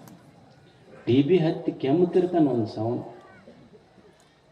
ಈ ಈ ಈ ದೇಶವನ್ನು ಆಳದವರು ಭಾಳ ಮಂದಿ ರಾಜರಂತ ಹೇಳ್ತೀವಲ್ಲ, ಭಾಳ ಮಂದಿ ರಾಜರ ಆಳಿಲ್ಲ, ಇಬ್ಬರ ರಾಜರ ಆಳ್ಯಾರ. ಒಬ್ಬ ಸ್ಮೋಕಿಂಗ, ಇನ್ನೊಬ್ಬ ಡ್ರಿಂಕಿಂಗ, ಇವರಿಬ್ಬರ ರಾಜರ ಆಳಿದ್ರು. ಅದು ಒಂದು ಒಣ ಎಲೆ ಐತದ, ಬಿಡು ಅಂತಂದ್ರೆ ಎಷ್ಟು ಮಂದಿ ಹೇಳ್ಯಾರ, ಬಿಡಕ್ಕಾಗಕತ್ತೈತೆ ನಮ್ಮ ಮನುಷ್ಯ. ಅದು ತಪ್ಪಂತ ಗೊತ್ತಿದ್ರು ಸಹಿತ ಮನಸ್ಸು ಮಾಡಿಸ್ತೈತಲ್ಲ. ಯಾಕೆ ಗುರುಗಳೇ ಹಿಂಗ್ಯಾಕೆ ಮಾಡಿಸ್ತೈತಿ? ಅಥಕ್ಕೇನ ಪ್ರಯುಕ್ತೋ. ಮಕ್ಕಳು ಹೇಳ್ಯಾರ, ಮಕ್ಕಳು ಏನು ಹೇಳ್ಯಾರ, ಯಪ್ಪ ಕುಡಿಬೇಡ ನೀನು, ಓಣಿಯೊಳಗ ನನ್ನ ಸ್ನೇಹಿತರೆಲ್ಲ ನನಗೆ ಕುಡುಕನ ಮಗ ಅಂತಾರಂತ. ಮಗ ಹೇಳಿಲ್ಲೇನು? ಅವನಿಗೇನಂತಾನ, ಅಪ್ಪ ಇಟ್ಟ ಅದೇ ಇರದ ಇಟ್ಟದೆ ನನಗೆ ಹೇಳಕ್ಕೆ ಬಂದೆ ನೀನಂತ ಅನ್ನೋದಿಲ್ಲ. ಇರದ ಇಟ್ಟ ಅದೇ ನನಗೆ ಕುಡಿಬೇಡ ಅಂತ ಹೇಳಕ್ಕೆ ಬಂದೆ ಅಂತ. ಇಟ್ಟ ಐತಿ ಹುಡುಗ, ಮನ್ಯಾಗ ದೀಪ ಎಷ್ಟು ಇರ್ತೈತಿ, ಇಟ್ಟ ಇರ್ತೈತಿ, ಆದ್ರೆ ಭಾಳ ಬೆಳಕಿರ್ತೈತಿ. ಅದು ಮಕ್ಕಳ ಮಾತು ಇಟ್ಟ ಇದ್ರು ಬೆಳಕಿರ್ತೈತಿ, ಕೇಳಬೇಕಾಗ್ತೈತಿ ನನ್ನ ತಂದೆ. ಮಗ ಹೇಳ್ಯಾನ, ಗೊತ್ತೈತಿದು ತಪ್ಪಂತ ಹೇಳಿ, ಆದರೂ ಸಹಿತ ಮನಸ್ಸು ಮಾಡಿಸ್ತೈತಲ್ಲ ಗುರುಗಳೇ. ಯಾಕೆ ಹಿಂಗೆ ತಪ್ಪು ಮಾಡಿಸ್ತೈತಿ?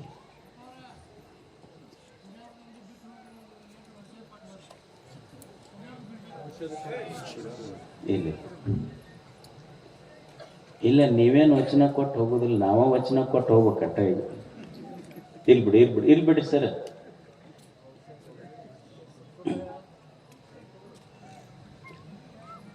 ಅಥಕ್ಕೇನ ಪ್ರಯುಕ್ತೋ ಏನು? ಯಾಕೆ ಗುರುಗಳೇ ಹಿಂಗ್ಯಾಕೆ ಮಾಡಿಸ್ತೈತಿ ಮನಸ್ಸು? ಈಗ ಯುವಕರು ಇರ್ತಾರೆ, ಅಪ್ಪ ಬುದ್ಧಿ ಮಾತು ಹೇಳ್ತಿರ್ತಾನೆ. ಮಕ್ಳಿಗೆ ಏನು ಅನಿಸ್ತೈತಿ ಅಂದ್ರೆ, ಅಪ್ಪ ಏನರ ಹೇಳಿದ ಕೂಡ್ಲೇ ನಮ್ಮಪ್ಪನ ಕಿರಿಕಿರಿ ಭಾಳ ಐತೆ ನೋಡ್ರಿ ಮನ್ಯಾಗ ಅಂತಂತಿರ್ತಾವೆ ಹುಡುಗರು. ಅನ್ನೋದಿಲ್ಲ, ನಮ್ಮ ಅಪ್ಪನ ಕಿರಿಕಿರಿನೇ ಭಾಳ ಆಗೈತೆ, ನಮಗೆ ಸಾಕಾಗೈತೆ ನಮ್ಮ ಅಪ್ಪನ ಕಾಲಾಗಂತ. ಅಲ್ಲ, ಅಪ್ಪ ಬುದ್ಧಿ ಮಾತು ಹೇಳಿದ್ರು ಸಹಿತ ಮಗನಿಗೆ ಕೆಟ್ಟ ಅನಿಸ್ತೈತೆಲ್ಲ. ಯಾಕೆ ಗುರುವೇ ಹಿಂಗೆ ಅನಿಸ್ತೈತಿ? ಒಬ್ಬ ವ್ಯಕ್ತಿಯ ಜೀವನ ಪೂರ್ಣ ಆಗಬೇಕಾದ್ರೆ ಎರಡೂ ಇರಬೇಕು. ಅವನ ಜೋಗಳಿರ್ಬೇಕು, ಅಪ್ಪನ ಬೈಗಳಿರ್ಬೇಕು. ಎರಡೂ ಇದ್ದಾಗನ ಜೀವನ ಪೂರ್ಣ ಆಗ್ತೈತಿ. ಅವನ ಜೋಗಳೂ ಇರಬೇಕು, ಅಪ್ಪನ ಬೈಗಳೂ ಇರಬೇಕು, ಎರಡೂ ಕೂಡಿರ್ಬೇಕಾಗ್ತೈತಿ. ಮನಸ್ಸೈತಲ್ಲಿದು ಗುರುವೇ ಹಿಂಗ್ಯಾಕೆ ಮಾಡ್ತೈತಿ? ಅಥಕ್ಕೇನ ಪ್ರಯುಕ್ತೋ ಎಂ ಪಾಪಂ ಚರತಿ ಪುರುಷ. ನನಗೆ ಇಚ್ಛೆ ಇಲ್ಲ, ಆದರೂ ಸಹಿತ ಗುರುಗಳೇ ಇದು ಹಿಂಗೆ ಮಾಡಿಸ್ತೈತಲ್ಲ.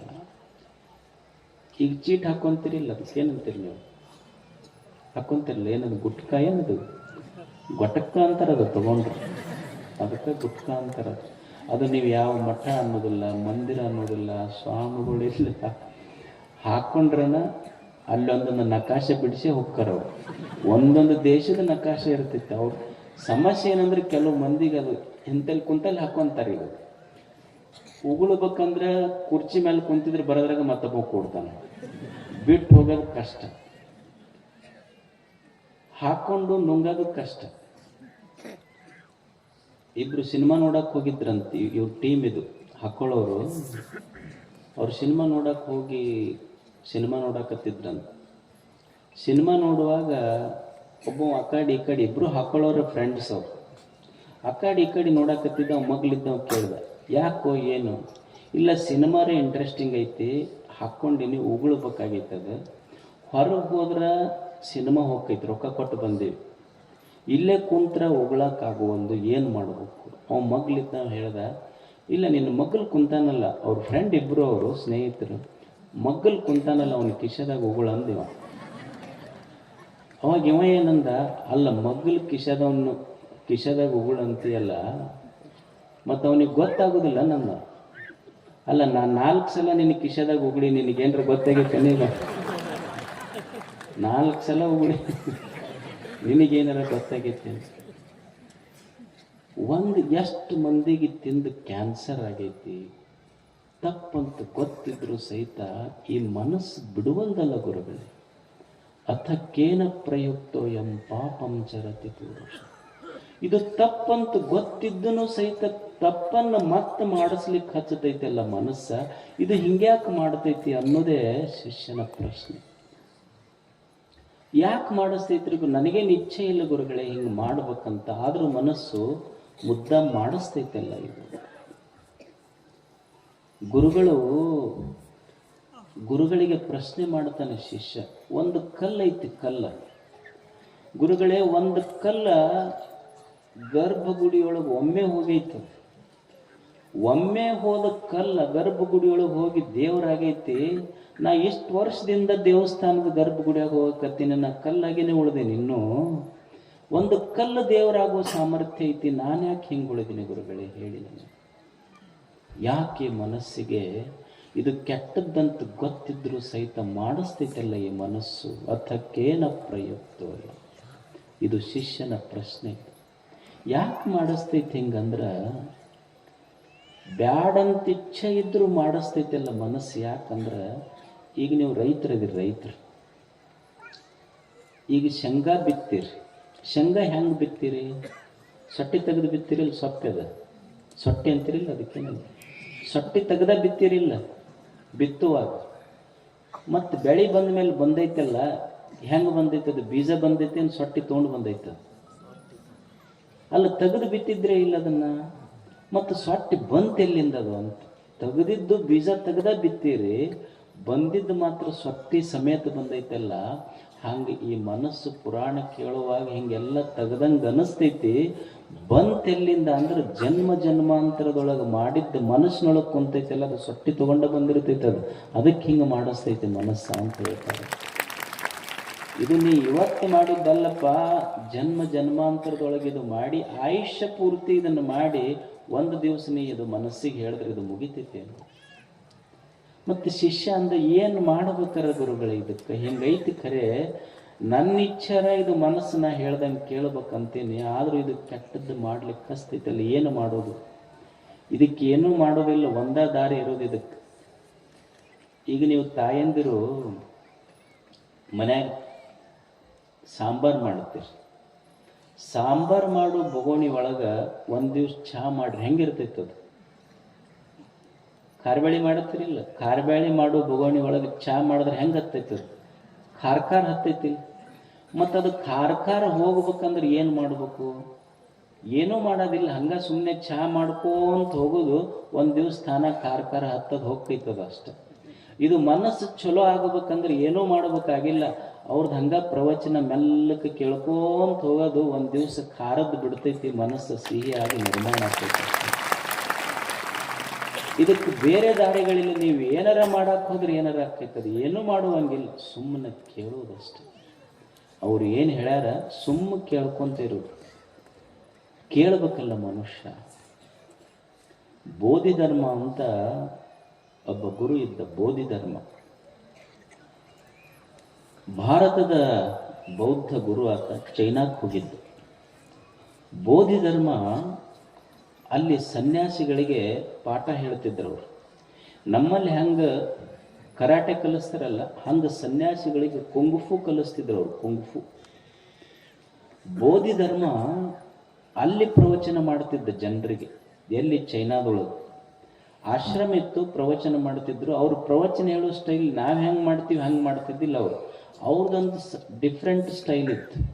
ಅವ್ರ ಪ್ರವಚನ ಹೆಂಗಂದ್ರೆ ಗ್ವಾಡಿಗೆ ಮುಖ ಮಾಡ್ತಿದ್ರು. ಜನರು ನೀವು ಕುಂತಿರ್ತಿದ್ರಲ್ಲ, ನಿಮ್ಮ ಕಡೆ ಬೆನ್ನು ಮಾಡಿ ಪ್ರವಚನ ಮಾಡ್ತಿದ್ರು. ಅವರು ಹೇಳೋದು ಗ್ವಾಡಿಗೆ ಹೇಳ್ತಿದ್ರು. ಮಹಾರಾಜನಿಗೆ ಗೊತ್ತಾಗ್ತಿದ್ದು ಸುದ್ದಿ. ಅಲ್ಲ, ಇಷ್ಟು ಜನ ಪ್ರವಚನಕ್ಕೆ ಬರ್ತಾರ, ನೀವು ಗ್ವಾಡಿ ಕಡೆ ಮುಖ, ಜನರಿಗೆ ಬೆನ್ನು ಮಾಡಿ ಗ್ವಾಡಿಗೆ ಮುಖ ಮಾಡಿ ಗ್ವಾಡಿಗೆ ಪ್ರವಚನ ಮಾಡ್ತಿರಲ್ಲ. ಬಂದ ರಾಜ ಕೇಳ್ದ, ಗ್ವಾಡಿಗೆ ಯಾಕೆ ಪ್ರವಚನ ಮಾಡ್ತೀರಿ? ನೀವು ಇಷ್ಟು ಜನ ಕೇಳಕ್ಕೆ ಬಂದಾರ, ನೀವು ಹೇಳೋದು ಗ್ವಾಡಿಗೆ ಹೇಳ್ತಿರಲ್ಲ. ಅವಾಗ ಬೋಧಿಧರ್ಮ ಹೇಳ್ದ, ಅದಕ್ಕೆ ಹೇಳೋದೇನು ಇವಕ್ಕೆ ಹೇಳೋದೇನು ಎರಡೂ ಒಂದು ಐತಿ. ಅದಕ್ಕೆ ಹೇಳೋದೇನು ಇವಕ್ಕೆ ಹೇಳೋದೇನು ಒಂದೇ. ಅದು ಏನಾರ ಬದಲಾಗೈತೇನು? ಇವೇನಾರ ಬದಲಾಗ್ಯವೇನು? ಅವನಿಗೆ ರಾಜಾಗ ಆಶ್ಚರ್ಯ ಅನ್ನಿಸ್ತು. ಅಲ್ಲ, ಮತ್ತಿವ್ರು ಎಷ್ಟು ಹೇಳಿದ್ರು ಬದಲಾಗೋದಿಲ್ಲ ಅಂತ ಗೊತ್ತಿದ್ರು ಮತ್ತೆ ಯಾಕೆ ಪ್ರವಚನ ಮಾಡ್ತೀರಿ ನೀವು? ಪ್ರಶ್ನೆ ಹೆಂಗಾಯ್ತು? ಮತ್ತು ಇವು ಎಷ್ಟು ಹೇಳಿದ್ರು ಬದಲಾಗೋದಿಲ್ಲ ಅಂತ ಗೊತ್ತಿದ್ದನು ಮತ್ತೆ ಯಾಕೆ ಪ್ರವಚನ ಮಾಡ್ತೀರಿ ನೀವು? ಅವಾಗ ಬೋಧಿಧರ್ಮ ಕೊಟ್ಟ ಉದಾಹರಣೆ ಎಷ್ಟು ಶ್ರೇಷ್ಠ ಮಟ್ಟದ್ದು ಅಂದ್ರೆ, ಅವ ಹೇಳಿದ ಮಾತು ನೋಡು. ಮನ್ಯಾಗ ಊಟ ಮಾಡ್ತಾರೆ ಎಲ್ಲರೂ, ರಾತ್ರಿ ಉಣ್ತೀರಿಲ್ಲ ನೀವು, ರಾತ್ರಿ ಉಂಡ ಮೇಲೆ ತಾಟ್ ಬಚ್ಚಲ್ದಾಗ ಇಡ್ತೀರಿ, ಬೊಗೋಣಿ ಬಚ್ಚಲ್ದಾಗ ಇಡ್ತೀರಿ. ಬೆಳಿಗ್ಗೆ ಎದ್ದು ಕೂಡಲೇ ಮತ್ತು ಊಟ ಮಾಡ್ಬೇಕಾದ್ರೆ, ಅಡುಗೆ ಮಾಡ್ಬೇಕಾದ್ರೆ ನಿಮ್ಮ ಮುಸ್ರಿ ತಾಟ ಮುಸ್ರಿ ಬೊಗೋಣಿ ತೊಳಿಲಾರ್ದ ಯಾರು ಉಣ್ತಾರೇನು? ಇಲ್ಲ. ಹೆಂಗೆ ಪ್ರತಿ ಬೆಳಿಗ್ಗೆ ಆದ ಕೂಡಲೇ ನಿಮ್ಮ ಮುಸ್ರಿ ಬೊಗೋಣಿ ತೊಳೆದು ಉಣ್ತೀರಲ್ಲ, ಹಂಗೆ ನನ್ನ ಮನಸ್ಸು ಅನ್ನೋದು ಇದೊಂದು ಮುಸ್ರಿ ಬೊಗೋಣಿ. ಬೆಳಿಗ್ಗೆ ಎದ್ದು ಕೂಡಲೇ ನೂರಾರು ಮಂದಿ ಆಡಿದ ಮಾತು ಕಿವ್ಯಾಗಿ ಬಿದ್ದು ಮನಸ್ಸಿನಾಗ ನಾಟ್ತಾವಲ್ಲ, ಮಂದಿ ಆಡಿದ ಮಾತ ಕೆಟ್ಟದ್ದನ್ನು ನೋಡಿ ಕೆಟ್ಟದ್ದನ್ನು ಕೇಳಿ ಪ್ರತಿ ದಿವಸ ಇದು ಮುಸ್ರಿ ಬೊಗೋಣಿ ಆಗಿರ್ತೈತಿ ಮನಸ್ಸು.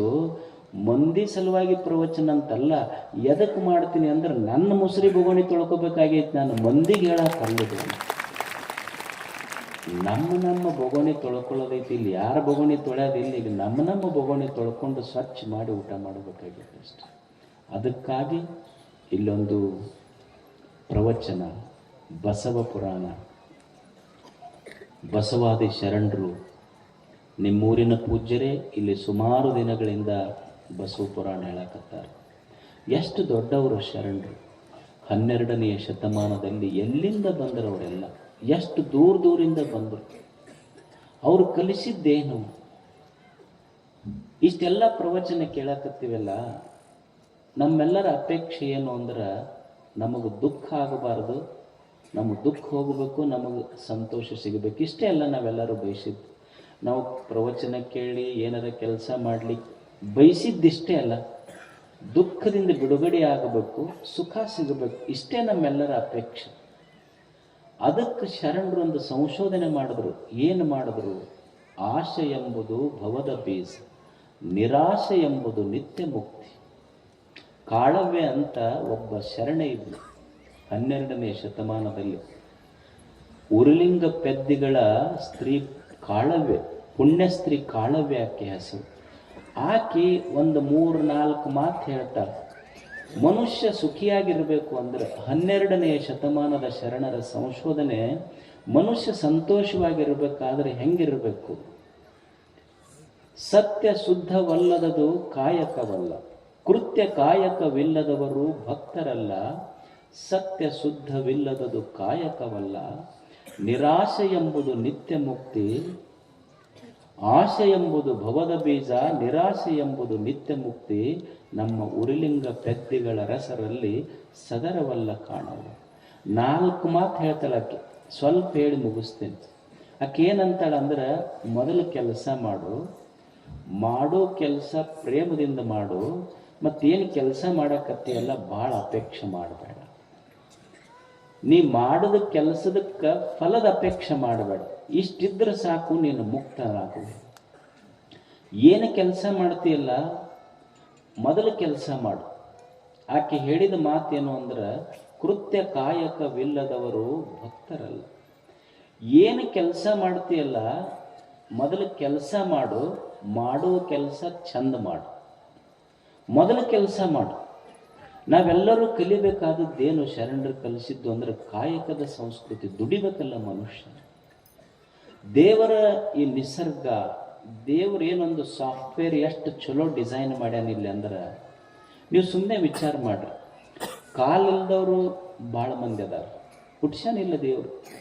ಕೈ ಇಲ್ದವ್ರು ಅದಾರ, ಕಣ್ಣಿಲ್ದವ್ರು ಅದಾರ, ಕಿವಿ ಇಲ್ದವ್ರು ಅದಾರ, ಬಾಯಿ ಇಲ್ದವ್ರು ಅದಾರ, ತಲೆ ಇಲ್ದವ್ರಿಗಂತೂ ಭಾಳ ಮಂದಿ ಹುಟ್ಸ್ಯಾನ. ಆಶ್ಚರ್ಯ ಏನು ಅಂದ್ರೆ, ಕಾಲಿಲ್ದವ್ರು ಅದಾರ, ಕಣ್ಣಿಲ್ದವ್ರಿಗೆ ಹುಟ್ಸ್ಯಾನ, ಕೈ ಇಲ್ದವ್ರಿಗೆ ಹುಟ್ಸ್ಯಾನ, ಬಾಯಿ ಇಲ್ದವ್ರಿಗೆ ಹುಟ್ಸ್ಯಾನ, ಕಿವಿ ಇಲ್ದವ್ರಿಗೆ ಹುಟ್ಸ್ಯಾನ. ಆದ್ರೆ ಹೊಟ್ಟಿಲ್ಲದವ್ರು ಒಬ್ಬರ ಹುಟ್ಸ್ಯಾನ ದೇವರು. ಹೊಟ್ಟಿಲ್ದವ್ರು ಹುಟ್ಟಿಲ್ಲ ಅಂದ್ರೆ ನಿನಗೆ ಕಣ್ಣಿರಲಿ, ಕಾಲಿರಲಿ, ಕೈ ಇರಲಿ ಬಿಡ್ಲಿ ಪ್ರಶ್ನೆ ಇಲ್ಲ. ಒಂದು ತೆಗೆದ್ರೂ ಸಹಿತ ಎಲ್ಲರಿಗೂ ಹೊಟ್ಟಿ ಇಟ್ಟ ಯಾಕೆ ಹುಟ್ಟಿಸಿದ ಅಂದ್ರೆ, ನೀ ಏನಾರ ಇರೋ ಪ್ರಶ್ನೆ ಇಲ್ಲ. ನಿಸರ್ಗದೊಳಗೆ ದುಡ್ದ ಬದುಕಬೇಕು ಅನ್ನೋದು ನಿಸರ್ಗದ ನಿಯಮ. ಇದು ಕಾಯಕದ ಸಂಸ್ಕೃತಿ, ಇದು ಶರಣರು ಕಲಿಸಿದ್ದು. ಅದಕ್ಕೆ ಮನುಷ್ಯ, ಇದು ನಿಸರ್ಗ ನೋಡ್ರಿ. ನಿಸರ್ಗ ಪ್ರತಿ ಕ್ಷಣ ದುಡಿತೈತಿ, ಗಾಳಿ ಬೀಸ್ತೈತಿ, ಸೂರ್ಯ ಉದಯಿಸ್ತಾನ. ಎಂದಾದ್ರೂ ಉದಯಿಸುವ ಸೂರ್ಯ ನಿಂತಾನೇನು ಹೇಳಿ? ಎಷ್ಟು ವರ್ಷಗಳಿಂದ ಬೆಳಗಾಕತ್ತಾನ. ನಮ್ಮಂಗಾತ್ ಇವತ್ತು ಸಂಡೇ ಐತ್ರಿ ನಾವು ಬರೋದಿಲ್ಲ ಹೊರಗಂತ ಏನ್ರ ಅಂದ ನೀನು. ಗಾಳಿ ಸ್ಯಾಟರ್ಡೆ ಐತ್ರಿ ಹಾಫ್ ಡೇ ಅಷ್ಟ ಬೀಸ್ತೀವಿ, ಹಾಫ್ ಡೇ ಇಲ್ಲಂದ್ರೆ ಯಾರ ಪ್ರವಚನ ನಡೆದೈತೇನೆ ಇಲ್ಲಿ ಏನ್ರಿ? ಸಾಧ್ಯ ಐತೇನೆ ಹೇಳಿ? ಹರಿಯುವ ನದಿ ಇದೆ, ಹರಿಯುವ ನದಿ ಅಕಸ್ಮಾತ್ ನಿಂತು ಅಂದ್ರೆ ನಡಿತೈತೇನು? ನಿಸರ್ಗ ಪ್ರತಿ ಕ್ಷಣ ಕೆಲಸ ಮಾಡಕತ್ತೈತಿ. ಹರಿಯುವ ನದಿ ಸದಾ ಹರಿತಾನೆ ಇದೆ. ಅಕಸ್ಮಾತ್ ಹರಿಯುವ ನದಿ ನಿಂತು ಅಂದ್ರೆ ಏನಾಗ್ತೈತಿ ಹೇಳ್ರಿ? ನಿಂತಂದ್ರೆ ಕೆಡ್ತೈತಿಲ್ಲ, ನಿಂತ್ರ ನೀರು ಕೆಡ್ತೈತಿ. ಮನುಷ್ಯ ಕಲಿಬೇಕಾದದ್ದೇನು ಅಂದ್ರೆ ನದಿ ಹರಿತಿರ್ಬೇಕು, ಮನುಷ್ಯ ದುಡಿತಿರ್ಬೇಕು. ನಿಂತ್ರ ನೀರು ಕೆಡ್ತೈತಿ, ಕುಂತ್ರ ಮನುಷ್ಯ ಕೆಡ್ತಾನ. ನದಿ ಹರ್ಕೊಂತಿರ್ಬೇಕು, ಮನುಷ್ಯ ದುಡ್ಕೊಂತಿರ್ಬೇಕು. ಇದು ಕಾಯಕದ ಸಂಸ್ಕೃತಿ ಕಲಿಸಿದ್ರು. ಒಂದು ಸಣ್ಣ ಇರುವೆ ಇತ್ತಂತ. ಇರುವಿ ಒಂದು ಮಾವಿನ ಗಿಡ ಮ್ಯಾಲ ಹಣ್ಣು ಬಿಟ್ಟಿತ್ತು. ಇರುವಿ ಆ ಗಿಡ ಹತ್ತಕತ್ತಿತ್ತದು. ಮಾವಿನ ಗಿಡ ಇರುವಿಗೆ ಹೇಳ್ತಂತ, ಅಲ್ಲ ನೀ ಇರದ ಇಟ್ಟದಿ ಇರುವೆ, ಅಲ್ಲೇ ಏನರ ಸಕ್ರಿ ಗಿಕ್ರಿ ಏನರ ಸಣ್ಣ ಪುಟ್ಟ ಇದ್ದು ತಿಂದು ಇರ್ಬೇಕ, ಇಲ್ಲ ಗಿಡ ಮ್ಯಾಲ ಯಾಕೆ ಹತ್ತಕತ್ತಿ? ನನ್ನ ಹಣ್ಣು ನೋಡಿದ್ರೆ ಪೂರಾ ತುದಿಗೆ ಬಿಟ್ಟಿನಿ ನಾನು. ನೀ ಅಲ್ಲೇ ಏನಾರ ತಿಂದು ಇರ್ಬೇಕಿಲ್ಲ, ಇಲ್ಯಾಕೆ ಬರಕತ್ತಿ? ಇಷ್ಟು ಮ್ಯಾಲ ಯಾಕೆ ಹತ್ತಕತ್ತಿ ಅಂತ ಇರುವಿಗೆ ಮಾವಿನ ಗಿಡ ಕೇಳುತ್ತೆ. ಅದು ಇರುವೆಂತೂ ಮತ್ತು ನೀ ಹಣ್ಣು ಐತಲ್ಲ, ಸಿಹಿಯಾದ ಹಣ್ಣ, ಇಷ್ಟು ಮ್ಯಾಲೆ ಯಾಕೆ ಇಡಕ್ಕೆ ಹೋಗಿದ್ದೆ? ಬಡ್ಡೆಗೆ ಬಿಡ್ಬೇಕಾಗಿತ್ತಲ್ಲ ಅಂತ ಇರುವೆ ಕೇಳುತ್ತೆ. ಇಷ್ಟು ಮ್ಯಾಲೆ ಯಾಕೆ ಇಡಬೇಕಪ್ಪ ನೀನು? ಬಡ್ಡೆಗೆ ಬಿಟ್ಟರೆ ಮುಗಿತಿತ್ತಲ್ಲ. ಅವಾಗ ಇರುವೆ ಅಂತೂ ಗಿಡ ಹೇಳ್ತು, ಇಲ್ಲ ನಾ ಬಡ್ಡ್ಯಾಗ ಬಿಡ್ತಿದ್ದೆ, ಇಷ್ಟು ತುದಿಗೆ ಯಾಕೆ ಇಟ್ಟಿನ ಅಂದ್ರೆ ಯಾರು ಸಾಹಸಿಗಳದಾರಲ್ಲ, ಪರಿಶ್ರಮ ಪಟ್ಟವ್ರಿಗೆ ಫಲ ಸಿಗ್ತೈತಿ ಅನ್ನೋದು ಸತ್ಯ ಜಗತ್ತಿಗೆ ಗೊತ್ತಾಗ್ಲಂತ ಮೇಲೆ ಇಟ್ಟಿನ ನಾನು. ಅದು ಮಾವಿನ ಗಿಡ ಕೇಳ್ತ. ಅಲ್ಲೇ ಮನುಷ್ಯ ಕುಂತಿದ್ದ. ಅಲ್ಲೋ ಇವ್ರು ಮನುಷ್ಯರು ಏನರ ಸ್ವಲ್ಪ ಹೆಚ್ಚು ಕಡಿಮೆ ತಿಂದ್ರು ಅಂದ್ರೆ ಶುಗರ್ ಬರ್ತೈತಿ ಇವ್ರಿಗೆ. ನೀ ಖಾಯಮ ಸಕ್ರೆ ತಿಂತಿ, ಮತ್ತೆ ಬಂದು ಸಕ್ರೆ ತಿಂದ ಮ್ಯಾಲ ಹಣ್ಣು ತಿನ್ನಕತ್ತೀಯಲ್ಲ, ಮತ್ತು ಶುಗರ್ ಅದು ಏನು ಬರೋದಿಲ್ಲ ನಿನಗೆ? ಬರೋದಿಲ್ಲಪ್ಪ ನಮಗದು. ನಾವು ಖಾಯಂ ವಾಕಿಂಗ್ ಮಾಡ್ಕೊಂತ ಅಡ್ಡಾಡ್ತೀವಿ, ನಮಗೆ ಬರೋದಿಲ್ಲ ಅದನ್ನು. ನಾವು ಮನುಷ್ಯನು ಅಲ್ಲೇ ಕುಂತಿದ್ದು ಗಿಡದ ಹುಡುಕನ್ನ, ನಾನು ಇದನ್ನು ಹಣ್ಣು ಹರಿಯಕ್ಕಾಗಿಲ್ಲ, ತಿನ್ನಕ್ಕಾಗಿಲ್ಲ. ನೀ ಇಟ್ಟ ಇರುವೆ ಮ್ಯಾಲ ಹತ್ತಿ ಹಣ್ಣು ಹರಿಯಾಕತ್ತಿ ತಿನ್ನಕ್ಕೆ ಹೊಂಟಿಯಲ್ಲ, ಹಣ್ಣು ತಿನ್ನಕ್ಕೆ ಹೊಂಟಿ ಅಂತ ಮನುಷ್ಯ ಅಲ್ಲೇ ಇದ್ದವ. ಆ ಮನುಷ್ಯ ಇರುವೆ ಕೇಳ್ತಾನ, ನೀ ಇಷ್ಟದಿಯಪ್ಪ, ಇಟ್ಟ ಇರುವೆ ನನಗ ಹರ್ಕೊಳಕ್ಕಾಗಿಲ್ಲ, ನೀ ಹಣ್ಣು ತಿನ್ನಕ್ಕೆ ಹೊಂಟಿಯಲ್ಲ. ಅವಾಗ ಅದು ಇರುವೆ ಹೇಳ್ತು, ನೀನಿಷ್ಟು ದೇವ್ರ ಕೈ ಕೊಟ್ಟಾನ ನಿನಗೆ, ಸ್ವಲ್ಪ ಕೈ ಮ್ಯಾಲ ಮಾಡಿ ಸ್ವಲ್ಪ ಪ್ರಯತ್ನ ಪಟ್ಟರು ನಿನಗೆ ಹಣ್ಣು ಸಿಗುತ್ತಿತ್ತು, ನೀ ತಗೊಳ್ಳಿಲ್ಲ. ನಾ ಇಟ್ಟೇ ಇರ್ಬೋದು, ಆದರೂ ಹಣ್ಣು ತಗೋಬೇಕಂತ ನನ್ನ ಛಲ ಐತು ಒಳಗ, ಅದಕ್ಕಾಗಿ ನಾನು ಇರುವೆ, ನೀನು ಇದ್ದಲ್ಲೇ ಇರುವೆ, ಅದಕ್ಕೆ ಹಣ್ಣು ಸಿಕ್ಕಿಲ್ಲ ನಿನಗೆ ಅಂತ ಹೇಳ್ತದೆ ಇರುವೆ. ಅದಕ್ಕೆ ಮನುಷ್ಯ ಜೀವನದೊಳಗೆ ಕಲಿಯುವುದೇನೊಂದು ಶ್ರಮದ ಸಂಸ್ಕೃತಿ. ಕೃತ್ಯ ಕಾಯಕವಿಲ್ಲದವರು ಭಕ್ತರಲ್ಲ, ಸದಾ ದುಡಿತಾ ಇರಬೇಕು ಮನುಷ್ಯ. ಮಕ್ಕಳಿಗೆ ಏನಾದರೂ ಕಲಿಸೋದಿದ್ರೆ ದುಡಿಯುವುದನ್ನು ಕಲಿಸೋದು, ಇದೇ ಸಂಸ್ಕಾರ ಕೊಡೋದು. ತಂದೆ ಮಕ್ಕಳಿಗೆ ಏನು ಸಂಸ್ಕಾರ ಕೊಡೋದು ಅಂದ್ರೆ, ನಮ್ಮಲ್ಲಿ ಏನೊಂದು ಚಟ ಇರ್ತೈತಿ ಅಂದ್ರೆ, ಮಕ್ಕಳಿಗೆ ಸಂಪತ್ತು ಮಾಡಬೇಕು, ಮಕ್ಕಳಿಗೆ ಬಂಗಾರ ಮಾಡಬೇಕು, ಹೊಲ ಮಾಡಬೇಕು, ಮನೆ ಮಾಡಬೇಕು, ಹೊಲ ಮಾಡಬೇಕು, ಮನೆ ಮಾಡಬೇಕು, ಬಂಗಾರ ಮಾಡಬೇಕು. ಯಾವ ತಂದೆ ಶ್ರೇಷ್ಠ ಅಂದ್ರೆ ಮಕ್ಕಳಿಗೆ ಹೊಲ ಮನೆ ಬಂಗಾರ ಮಾಡಿಟ್ಟವಲ್ಲ. ನೀ ಎಷ್ಟರ ಮಾಡಿಡು, ನೀ ಎಷ್ಟು ಮಾಡಿಟ್ರು ಅವ ಸೊಲ್ಲಾಪುರಕ್ಕೆ ಹೋದ್ನಂದ್ರೆ ಒಂದ ಮಟಗದ ನಂಬರ್ಗೆ ಮುಗಿಸ್ಬಿಡ್ತಾನಂತ, ಭಾಳ ಬೇಕಾಗಿಲ್ಲ. ಅದು ಒಂದು ನಂಬರ್ನಾಗ ನಿಂದ ಆಯುಷ್ಯದ ಮುಗಿಸ್ಬಿಟ್ಟಿರ್ತಾನವ. ತಂದೆ ತಾಯಿ ದೊಡ್ಡ ಜವಾಬ್ದಾರಿ ಏನು ಅಂದ್ರೆ, ಮಕ್ಕಳಿಗೆ ಸಂಪತ್ತು ಕೊಡುವುದಷ್ಟೇ ತಂದೆ ತಾಯಿ ಜವಾಬ್ದಾರಿ ಅಲ್ಲ, ನೀವು ಕೊಟ್ಟ ಸಂಪತ್ತು ಹೆಂಗೆ ಬಳಸಬೇಕು ಅನ್ನುವ ಸಂಸ್ಕಾರ ಕೊಡಬೇಕು. ಇದು ತಂದೆ ತಾಯಿಗಳ ಬಾಧ್ಯತೆ. ಕಲಿಸ್ಬೇಕಲ್ಲ ಮಕ್ಕಳಿಗೆ. ಕಲಿಸೋರು ಯಾರು ಹೇಳಿ? ನಾವು ತಂದೆ ತಾಯಿ ಕಲಿಸ್ಲಾರ್ದ ಯಾರು ಕಲಿಸ್ತಾರ ಮಕ್ಕಳಿಗೆ? ಅವು ಮಕ್ಕಳು ಆಡ್ತಿರ್ತಾವ ಅಂಗಳದಾಗ, ಇವ ಇಲ್ಲೇ ಚುಟ್ಟ ಸೇದ್ಕೊಂತ ಕುಂತಿರ್ತಾನೆ ಕಟ್ಟಿ ಮೇಲೆ. ಆ ಹುಡುಗರಿಗೆ ಹೇಳ್ತಿರ್ತಾನೆ, ಆಡ ಹುಡುಗರು ಚುಟ್ಟ ಹಚ್ಕೊಂಬ ಹೋಗಿ ಅಂತಿರ್ತಾನೆ. ಆ ಹುಡುಗರು ಚುಟ್ಟ ಹಚ್ಕೊಂಬರ್ಬೇಕಂದ್ರೆ ಹಿಂದೆ ಅವು ಅಡಿಗೆ ಮನೆ ಮಾಡ್ತಿರ್ತಾಳೆ, ಒಲಿ ರೊಟ್ಟಿ ಮಾಡಲ್ಲಿ ಹೋಗಿ ಹಚ್ಕೊಂಬರ್ಬೇಕಾದ ಹುಡುಗ. ಅಲ್ಲಿ ಹೋಗಿ ಹಚ್ಕೊಂಬರೋದಕ್ಕೆ ಪಡಸಾಲ್ಯಾಗ ಬರೋದಕ್ಕೆ ಆಡ್ತಿರ್ತೈತೆ. ಇದು ಮತ್ತೆ ಹೋಗ್ತೈತಿ, ಮತ್ತೆ ಒಲ್ಯಾಗ ಚುಟ್ಟ ಹಚ್ಕೊಂಬರ್ತೈತಿ. ಅಪ್ಪ ಹೊರಗೆ ಕಟ್ಟಿ ಮೇಲೆ ಕುಂತಾನ, ಅದು ಪಡಸಾಲಿಗೆ ಬರೋದ್ರಾಗ ಆಡುತ್ತೆ. ಮತ್ ಹೊತ್ತು ಮತ್ತೆ ಚುಟ್ಟ ಹಚ್ಕೊಂಡು ಪಡಸಾಲಿಗೆ ಬರೋದ್ರಾಗ ಆರಕತ್ತಿತ್ತು. ಅವ ಒಂದು ಜುರುಕಿ ಜಗ್ಗೆ ತಂದು ಕೊಟ್ಟವ್ರ ಅಪ್ಪ. ಅವ ಹುಡುಗಿಗೆ ಹೇಳಾಕತ್ತಿದ್ದವ್ರಪ್ಪ, ಏನ್ ನೀವು ಜೀವನ ಅಂದ್ರೆ ಏನ್ರ ಗೊತ್ತೈತೆ ನಿಮಗಂತ ಭಯಕ್ಕೆ ಶುರು ಮಾಡೋದು. ಅವ ಮಗ ಹೇಳದ ಮನಸ್ನಾಗ, ಅಲ್ಲೇ ಪಡಸಲಾಗ ಗೊತ್ತಾಗೈತೆ ನನಗೆ ಜೀವನ ಏನು. ಪಡಸಲಾಗ ಮಸ್ತ್ ತಿಳ್ಕೊಂಡಿಲ್ಲ. ತಂದೆ ತಾಯಿ ಜವಾಬ್ದಾರಿ ಅಂದ್ರೆ ಮಕ್ಕಳಿಗೆ ಬರೇ ಆಸ್ತಿ ಕೊಟ್ಟು ಹೋದವರು ತಂದೆ ತಾಯಿಗಳಲ್ಲ, ಆದರ್ಶವನ್ನು ಬಿಟ್ಟು ಹೋದವರು ನಿಜವಾದ ತಂದೆ ತಾಯಿಗಳು. ಅದಕ್ಕೆ ಮಕ್ಕಳಿಗೆ ಕಲಿಸುವುದು ಶ್ರಮದ ಸಂಸ್ಕೃತಿ, ಶ್ರಮದ ಸಂಸ್ಕಾರವನ್ನು. ಅದಕ್ಕೆ ಶರಣರು ಏನು ಹೇಳಿದ್ರು ಅಂದ್ರೆ, ಮೊದಲು ಕೆಲಸ ಮಾಡೋದು ಕಲಿಸ್ಬೇಕು ಮಕ್ಕಳಿಗೆ. ಏನು ಕಲಿಸೋದು ಅಂದ್ರೆ ಕೆಲಸ ಮಾಡ್ರಿ ಒಂದೇದು. ಎರಡನೇದ್ದು ಏನಂದ್ರೆ, ಏನ ಕೆಲಸ ಮಾಡ್ರಿ ಚಂದ ಮಾಡ್ರಿ. ಏನ ಕೆಲಸ ಮಾಡ್ರಿ ಚಂದ ಮಾಡ್ಬೇಕದನ್ನು. ಊಟ ಮಾಡ್ತೀರ ಚಂದ ಮಾಡ್ಬೇಕು, ನೀಡ್ತೀರ ಚಂದ ನೀಡ್ಬೇಕದು. ನೀಡುದು ಉಣ್ಣೋದು ಒಂದು ಕಲೆ ಐತಿ. ಚಂದ ಉಣ್ಬೇಕು. ಪೂರ ಮುಂಗೈ ಮಠ ಸೋರಿಸುವಂತ ಉಂಡ್ರ ಯಾರ ಊಟಕ್ಕೆ ನೀಡಕ್ಕೆ ಬರ್ತಾರೆ. ಉಣ್ಣೋದು ಒಂದು ಕಲ, ನೀಡೋದು ಒಂದು ಕಲ. ಒಬ್ಬ ಊಟಕ್ಕೆ ಹೋಗಿದ್ದ ಅವ್ರ ಮನೆಗೆ, ಅವ್ರ ಮನ್ಯಾಗ ಕರಿಗಡಬ ತುಪ್ಪ ಮಾಡಿದ್ರು. ಇವ ನೋಡಿದ್ರೆ ಹಸ್ತ್ ಹೋಗ್ಯಾನ. ಆ ಎಮ್ಮ ತಂದು ಒಂದು ನೀಡುದು, ಮತ್ತೆ ಬೇಕಂದ್ರೆ ಇನ್ನೊಂದು ಬೇಕಂದ್ರಿ ಅಂದ್ ಮತ್ತೊಂದು ನೀಡುದು, ಇನ್ನೊಂದು ಬೇಕಂದ್ರಿ ಮತ್ತೊಂದು ನೀಡುದು. ಇವ ಒಮ್ಮೆ 50 ಕರಿಗಬೇಡಿ ಉಣ್ಣ ಮನುಷ್ಯ ಒಂದೊಂದು ನೀಡಕತ್ತಿ ಸಾಕಾಗಿ ಹೋತವನಿಗೆ. ಅಕ್ಕಿ ಇನ್ನೊಂದು ಹಾಕ್ಲೇನ್ರಿ ಅಂದ್ಲಕ್ಕಿ. ಅವ ಅಂದ ಒಂದು ಬೇಡ, ಒಂದು ಹಾಕೋದು ಬೇಡ, ನನಗೆ ಕೊಂದ ಹಾಕಿಬಿಡು ಅಂದ. 50 ಕರಿಗಡೆ ಉಣ್ಣ ಮನುಷ್ಯ ನಾನು ಒಂದೊಂದು ಹಾಕೋತ ಹೋದ್ರೆ ಹೆಂಗೆ ನಡೀತೈತಿ. ನೀಡೋದೊಂದು ಕಲ. ಸುಮ್ಮ ಉಣಸೋರು ಶರಣ ಬಸಪ್ಪ ಹಕ್ಕಿ ಉಣಿಸಿದ್ರೆ ಹಕ್ಕಿ ಹಾಡ್ತಿದ್ದು ಹೊಟ್ಟೆ ತುಂಬುದು ಅಂತ ಹೇಳಿ. ಹಾಡು ಉಣಿಸೋ ಕಲ ಐತದ. ಉಣ್ಣು ಕಲ, ಉಣಿಸೋ ಕಲ, ಉಡುವ ಕಲ ಐತಿ. ನೀವು ದೋತ್ರನ ಉಡ್ರಿ ಚಂದ ಉಡ್ಬೇಕು, ಪೈಜಾಮ ಉಡ್ರಿ ಚಂದಾಗೆ ಉಡ್ಬೇಕು, ಶರ್ಟ್ ಹಾಕೊಂಡ್ರಿ ಚಂದಾಗೆ ಹಾಕೋಬೇಕು. ಟೊಪ್ಪಿಗೆ ಹಾಕೊಂತಿರಿಲ್ಲ, ಟೊಪ್ಪಿಗೆ ಹಾಕೋತಿದ್ರು ಚಂದ ಹಾಕೋಬೇಕು. ಇನ್ನೊಬ್ಬರಿ ಟೊಪ್ಪಿಗೆ ಹಾಕದಿದ್ರು ಚಂದ ಹಾಕ್ಬೇಕು. ಅದು ಗೊತ್ತಾಗಲ್ಲ. ಏನ ಮಾಡ್ರಿ ಚಂದ ಮಾಡ್ಬೇಕಷ್ಟ. ಮೊದಲ ಕೆಲಸ ಮಾಡಬೇಕು, ಮಾಡೋ ಕೆಲಸ ಚಂದ ಮಾಡಬೇಕು. ಮೂರನೇದ್ದೇನು ಅಂದ್ರೆ ಶರಣರು ಹೇಳಿದ್ದು, ಭಾಳ ಫಲದ ಅಪೇಕ್ಷೆಯಿಂದ ಮಾಡಬೇಡ, ಸುಮ್ಮ ಕೆಲಸ ಮಾಡು.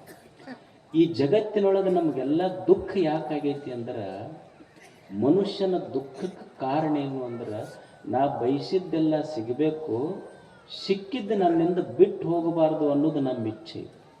ನಾ ಬಯಸಿದ್ದೆಲ್ಲ ಸಿಗಬೇಕು, ಸಿಕ್ಕಿದ್ದು ನನ್ನಿಂದ ಬಿಟ್ಟು ಹೋಗಬಾರ್ದು, ಇದು ನಮ್ಮ ಅಪೇಕ್ಷೆ. ಇದು ಬಯಸಿದ್ದೆಲ್ಲ ಸಿಗುವುದಿಲ್ಲ, ಸಿಕ್ಕಿದ್ದೆಲ್ಲ ನಮ್ಮ ಕೂಡ ಇರುವುದಿಲ್ಲ. ಇದು ನಿಸರ್ಗದ ಸತ್ಯ ಐತಿ. ಇದನ್ನು ಒಪ್ಪಿಕೊಂಡು ಬದುಕಬೇಕಾಗೈತಿ ನಾವು ಅಷ್ಟೆ. ನಮಗೆ ದುಃಖದ ಕಾರಣ ಏನು ಅಂದ್ರೆ, ನಾವು ಬಯಸಿದ್ದೆಲ್ಲ ಸಿಗಬೇಕಂತೀವಿ. ಈಗ ತಂದೆ ಅದಾನ, ತಂದೆ ಏನಂತಾನಂದ್ರೆ ಅವನ ಅಪೇಕ್ಷೆ ಏನು ಅಂದ್ರೆ, ಮಕ್ಕಳು ನನ್ನ ಮಾತು ಕೇಳಬೇಕು. ಯಾವ ತಂದೆಗಿದ ಅಪೇಕ್ಷೆ ಇಲ್ಲ ಹೇಳ್ರಿ? ನನ್ನ ಮಕ್ಕಳು ನನ್ನ ಮಾತು ಕೇಳಬೇಕು, ನನ್ನ ಹೊಟ್ಟೆ ಹುಟ್ಟಿದ ಮಕ್ಕಳು ನನ್ನ ಮಾತು ಕೇಳಬೇಕಂತ ಅಪೇಕ್ಷೆ ಐತಿಲ್ಲ ತಂದೆ. ಈಗ ನೀವು ನೋಡ್ರಿ, ಅಪ್ಪ ಇರ್ತಾನೆ, ಅಪ್ಪ ಮಲ್ಕೊಂಡಿರ್ತಾನೆ. ಅಪ್ಪ ಮಲ್ಕೊಂಡಾಗ ಸಣ್ಣ ಮಗು ಆಡ್ಕೋಂತ ಅವನ ಎದೆ ಮೇಲೆ ಬರ್ತಿರ್ತೈತಿ. ಅವ ವಿಡಿಯೋ ಮಾಡ್ತಿರ್ತಾನೆ. ನೀವು ನೋಡಿರಲಿ, ನೀವು ಮಾಡಿರಿಲ್ಲ. ಅವನು ಸಣ್ಣ ಮಗ ಹಿಂಗೆ ಹೊಟ್ಟೆ ಮೇಲೆ ಆಡ್ಕೋಂತ ಬಂದಾಗ ವಿಡಿಯೋ ಮಾಡಿ ಅವ್ರ ಫ್ರೆಂಡ್ಸಿಗೆ ಕಳಿಸ್ತಿರ್ತಾನೆ. ಇದು ನಮ್ಮ ಚಿನ್ನನ ವಿಡಿಯೋ ಅಂತ ವಾಟ್ಸಪ್ಪಿಗೆ ಕಳಿಸ್ತಿರ್ತಾನೆ. ಎಲ್ಲಿ ಎದಿ ಮೇಲೆ ಆಡ್ಯಾಡೋದು, ಅಂಬಿಗಾಲಿ ಆಡ್ಯಾಡೋದು. ಅವ ಮುಂದೆ ದೊಡ್ಡವಾಗಿ ಆಸ್ತಿ ಕೊಡ್ತಿಲ್ಲ ಅಂತ ಎದಿಗೆ ಕಾಲು ಕೊಡ್ತಾನೆ. ಮತ್ತು ಅವಾಗ ವಿಡಿಯೋ ಮಾಡಿ ವಾಟ್ಸಪ್ನಾಗ ಬಿಡೋಪ್ಪ ನಮ್ಮ ಚಿನ್ನನ ವಿಡಿಯೋ ಅಂತ. ಪೊಲೀಸ್ ಸ್ಟೇಷನ್ಗೆ ಯಾಕೆ ಹೋಗ್ತೀವಿ ಅಂದ್ರೆ, ನಮ್ಮ ಅಪೇಕ್ಷೆ ನಮ್ಮ ಮಗ ನಮ್ಮ ಮಾತು ಕೇಳಬೇಕು ಅಂತ. ಯಾರು ಮಾತು ಕೇಳ್ತಾರೆ? ಈಗ ಎಷ್ಟು ತಾಯಿ ಇರ್ತಾಳ, ತಾಯಿ ಅತ್ತಿರ್ತಾಳ, ಆಕೆ ಅಪೇಕ್ಷೆ ಏನು ಅಂದ್ರೆ, ಸೊಸಿ ನನಗೆ ಬಿಸಿ ರೊಟ್ಟಿ ಕೊಡ್ಬೇಕು. ಎಷ್ಟು ಮಂದಿ ಅತ್ತಿಯರ ಅಪೇಕ್ಷೆ ಈಡೇರೈತಿ ಹೇಳ್ರಿ? ಮತ್ತು ಹಿಂಗಂತ ತಿಳ್ಕೊಂಡು ಅಪೇಕ್ಷೆ ಮಾಡಬಾರ್ದಂತಲ್ಲ. ಮನುಷ್ಯ ತಿಳಿಬೇಕಾದದ್ದೇನು ಅಂದ್ರೆ, ಆಸೆ ಪಡಬಾರ್ದು, ಅಪೇಕ್ಷೆ ಪಡಬಾರ್ದಂತಲ್ಲ. ತಿಳಿಬೇಕಾದದ್ದು, ನಾ ಅಪೇಕ್ಷೆ ಪಟ್ಟದ್ದೆಲ್ಲ ಸಿಗುವುದಿಲ್ಲ ಅನ್ನೋದು ತಲೆಯಾಗಿನ ತೆಗಿಬೇಕಷ್ಟ. ಇದು ಕಲಿಬೇಕಾದದ್ದು ಮನುಷ್ಯ. ಅದಕ್ಕೆ ಕಾಳವೆಯ ಮಾತೇನಂದ್ರೆ, ಸುಮ್ಮ ಕೆಲಸ ಮಾಡಿ. ನಿಸರ್ಗದೊಳಗೆ ನೀ ಕೆಲಸ ಮಾಡ್ಕೊಂತ ಹೋದ್ರ, ನೀ ಏನು ಕೆಲಸ ಮಾಡ್ತೀಯಲ್ಲ, ನೀ ಮಾಡುವ ಕರ್ಮಕ್ಕೆ ಫಲ 100ಕ್ಕೆ 100 ಸಿಗತೈತಿ. ನೀ ಏನು ಕರ್ಮ ಮಾಡ್ತಿ, ಪುಣ್ಯದ ಕರ್ಮ ಮಾಡಿದ್ರೆ ಪುಣ್ಯದ ಫಲ, ಪಾಪ ಕರ್ಮ ಮಾಡಿದ್ರೆ ಪಾಪದ ಫಲ ನಿನಗೆ ಸಿಗ್ತೈತಿ. ಸುಮ್ಮ ಒಳ್ಳೆ ಕೆಲಸ ಪುಣ್ಯದ ಕೆಲಸ ಮಾಡ್ಕೊಂತ ಹೋದಿ ಅಂದ್ರೆ ಹೆಂಗೆ ಪೋಸ್ಟ್ಮಾನ್ ನಿನ್ನ ಅಡ್ರೆಸ್ಸಿಗೆ ತಂದು ಲೆಟರ್ ಮುಟ್ಟಿಸ್ತಾನಲ್ಲ, ನೀನು ಪುಣ್ಯದ ಕರ್ಮ ಮಾಡಿದಿ ಅಂದ್ರೆ ಆ ಪುಣ್ಯದ ಫಲ ನಿನ್ನ ಅಡ್ರೆಸ್ಸಿಗೆ ತಂದು ನಿಸರ್ಗ ತಂದು ಮುಟ್ಟಿಸಿ ಹೋಗ್ತೈತಿ ಅನ್ನೋ ಸತ್ಯ ನಮಗೆ. ಸುಮ್ಮ ಕೆಲಸ ಮಾಡು, ಮೊದಲ ಕಾಯಕ ಮಾಡಬೇಕು, ಮಾಡುವ ಕೆಲಸ ಪ್ರೀತಿಸಬೇಕು. ಮತ್ತೇನು ಕೆಲಸ ಮಾಡ್ತೀವಲ್ಲ ಭಾಳ ಅಪೇಕ್ಷೆಯಿಂದ ಮಾಡೋದಲ್ಲ, ಸುಮ್ಮನೆ ಸಂತೋಷಕ್ಕಾಗಿ ಒಂದಿಷ್ಟು ಕೆಲಸ ಈ ಜಗತ್ತಿನಲ್ಲಿ ಮಾಡಿ ಹೋಗ್ಬೇಕು. ನೀವು ಇಲ್ಲಿ ಪುರಾಣ ಹಚ್ಚಿರಿ, ಇಷ್ಟು ಗುಡಿ ಕಟ್ಟಿರಿ, ಇಷ್ಟು ಜನ ಸೇರಿರಿ, ಇದೆಲ್ಲ ಸಂತೋಷಕ್ಕಾಗಿ ಮಾಡುವ ಕೆಲಸ. ಹಿಂಗೆ ಮನುಷ್ಯ ಶರಣರು ಕಲಿಸಿದ್ದು ಕಾಯಕದ ಸಂಸ್ಕೃತಿ, ದಾಸೋಹದ ಸಂಸ್ಕೃತಿ. ಅಂಥ ಶರಣ ಸಂಸ್ಕೃತಿಯ ಬಸವ ಪುರಾಣವನ್ನು ಪೂಜ್ಯರಿಲ್ಲಿ ಹೇಳಕತ್ತಾರೆ. ಅವ್ರು ಎಷ್ಟು ಗಂಟೆಯಿಂದ ಕೂಡಿಸ್ಯಾರ ಗೊತ್ತಿಲ್ಲ, ನಾವು 4ರಿಂದ ಬರ್ತೀವಿ ಅಂತ ಹೇಳಕತ್ತೀವಿ. 6 ಗಂಟೆ 8, 8:30, 9 ಆಗಕ್ಕೆ ಬಂತು. ಇಷ್ಟಾದರೂ ಸಹಿತ ಎಷ್ಟು ಶಾಂತಿಯಿಂದ ಇಷ್ಟು ಜನ, ಇಲ್ಲೇನು ಯಾವ ಸ್ಟಾರ್ಗಳಿಲ್ಲ, ಸುಮ್ಮನೆ ಒಂದೆರಡು ಒಳ್ಳೆಯ ಮಾತುಗಳು ಕೇಳಬೇಕಂತ ಕುಂತ ಹೃದಯಗಳದವಲ್ಲ. ಕಾಲು ಕೆಟ್ಟೈತಿ ಅಂತ ಎಲ್ಲಿ ಕೆಟ್ಟೈತಿ ಹೇಳಿ? ಸುಮ್ಮನೆ 2 ಒಳ್ಳೆಯ ಮಾತುಗಳನ್ನು ಕೇಳುವ ಹೃದಯಗಳೆಷ್ಟು ಶಾಂತ ರೀತಿಯಿಂದ ಕುಳಿತಿರಲ್ಲ. ಕಾಲು ಒಳ್ಳೆಯದೈತಿ ಅನ್ನೋದಕ್ಕಿದೆ ಒಂದು ನಿದರ್ಶನ. ಇದಕ್ಕಿಂತ ಏನು ದೊಡ್ಡ ನಿದರ್ಶನ ಬೇಕು? ಒಂದು ಗುಡಿಯಾಗಿನ ದೇವರಿಗೆ ಅಕಸ್ಮಾತ್ ಒಂದು ಅಮಾಸಿಗೆ ಸ್ವಲ್ಪ ಎಣ್ಣೆ ಕಡಿಮೆ ಆದ್ರೆ ಬಂದು ಕಾಡ್ತಾವೆ. ಆದ್ರೆ ನೀವು ಎಷ್ಟು ಹೊತ್ತಾದರೂ ಸಹಿತ ಎಷ್ಟು ಸಮಾಧಾನದಿಂದ ಕುಂತಿರಲ್ಲ. ಯಾವ ಗುಡಿಯಾಗಿನ ದೇವ್ರ ಮುಖ ನೋಡ್ಬೇಕು ಅನ್ಸೋದಿಲ್ಲ, ನಿಮ್ಮ ಮುಖ ನೋಡಿದ್ರೆ ದೇವ್ರ ಮುಖ ನೋಡಿದಷ್ಟೇ ಸಂತೋಷ ಆಗ್ತದೆ. ಮತ್ತಿಷ್ಟು ಹೊಗಳ್ಕೊಂತಿರ್ಬೇಕಂದ್ರೆ ಸುಮ್ಮ ಕೂಡ್ತೀರಿ ನೀವು ಅಷ್ಟೇ. ಮತ್ತು ನಿಮ್ಮ ಕಾರ್ಯಕ್ರಮಕ್ಕೆ ಪೂಜ್ಯರು ಬಂದಾರ, ಇಷ್ಟೆಲ್ಲ ಜನ ಪೂಜ್ಯರು, ಅವರೆಲ್ಲ ಒಳ್ಳೆಯ ಮಾತುಗಳನ್ನು ಹೇಳ್ಯಾರ, ಕೇಳ್ರಿ. ಅಂಥ ಪೂಜ್ಯರು ಹೇಳಿದ ಒಳ್ಳೆಯ ಮಾತುಗಳನ್ನು ಕೇಳೋದು. ನಿಮ್ಮ ಮಾದನ ಹಿಪ್ಪರಿಗೆ ಬಂದಿದ್ದೆ ಪಾದಯಾತ್ರಕ್ಕೆ ಮೈಂದರಿಗೆ ಪ್ರವಚನಕ್ಕಿದ್ದಾಗ, ಮತ್ತೆ ನಿಮ್ಮನ್ನೆಲ್ಲ ನೋಡುವ ಸೌಭಾಗ್ಯ ಪೂಜ್ಯರು ದಯಮಾಡಿಸಿದ್ದಾರೆ. ನೀವೆಲ್ಲ ಇದೊಂದು ಯೋಗ, ಇದು ಅಷ್ಟೆ. ಇಂಥ ಭವ್ಯ ಕಾರ್ಯಕ್ರಮದಲ್ಲಿ ತಾವೆಲ್ಲ ಪಾಲ್ಗೊಂಡಿದ್ದಕ್ಕೆ ತಮಗೆಲ್ಲ ಶರಣ.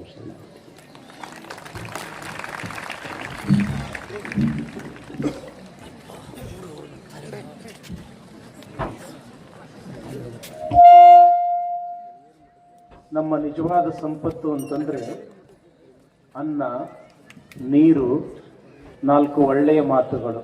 ಯಾರು ಹೇಳ್ಬೇಡ್ರಿಪ್ಪ, ಹೇಳ್ಬೇಡ್ರಿ ಇನ್ನಷ್ಟು ಸ್ವಲ್ಪ ಹೊತ್ತು. ಯಾಕಂತಂದ್ರೆ ಕನಿಷ್ಠ 8ರಿಂದ 10 ಸಾವಿರ ಜನ ನೀವು ಕೂಡಿದ್ದೀರಿ. ಒಮ್ಮೆ ಅಲ್ಲಿ ಪ್ರಸಾದಕ್ಕೆ ಹೋದ್ರಿ ಅಂತಂದ್ರೆ ತೊಂದರೆ ಆಗ್ತದೆ. ಕೂತ್ಕೊಳ್ರಿ. ಇನ್ನೂ ಪರಮ ಪೂಜ್ಯರ ಆಶೀರ್ವಚನದ ನುಡಿಗಳದವ. ಯಾರು ಹೇಳ್ಬೇಡ್ರಿ, ಗಲಾಟೆ ಮಾಡಬೇಡ್ರಿ, ಎಲ್ಲರೂ ಶಾಂತ ಸಮಾಧಾನದಿಂದ ಕೂತ್ಕೊಳ್ರಿ.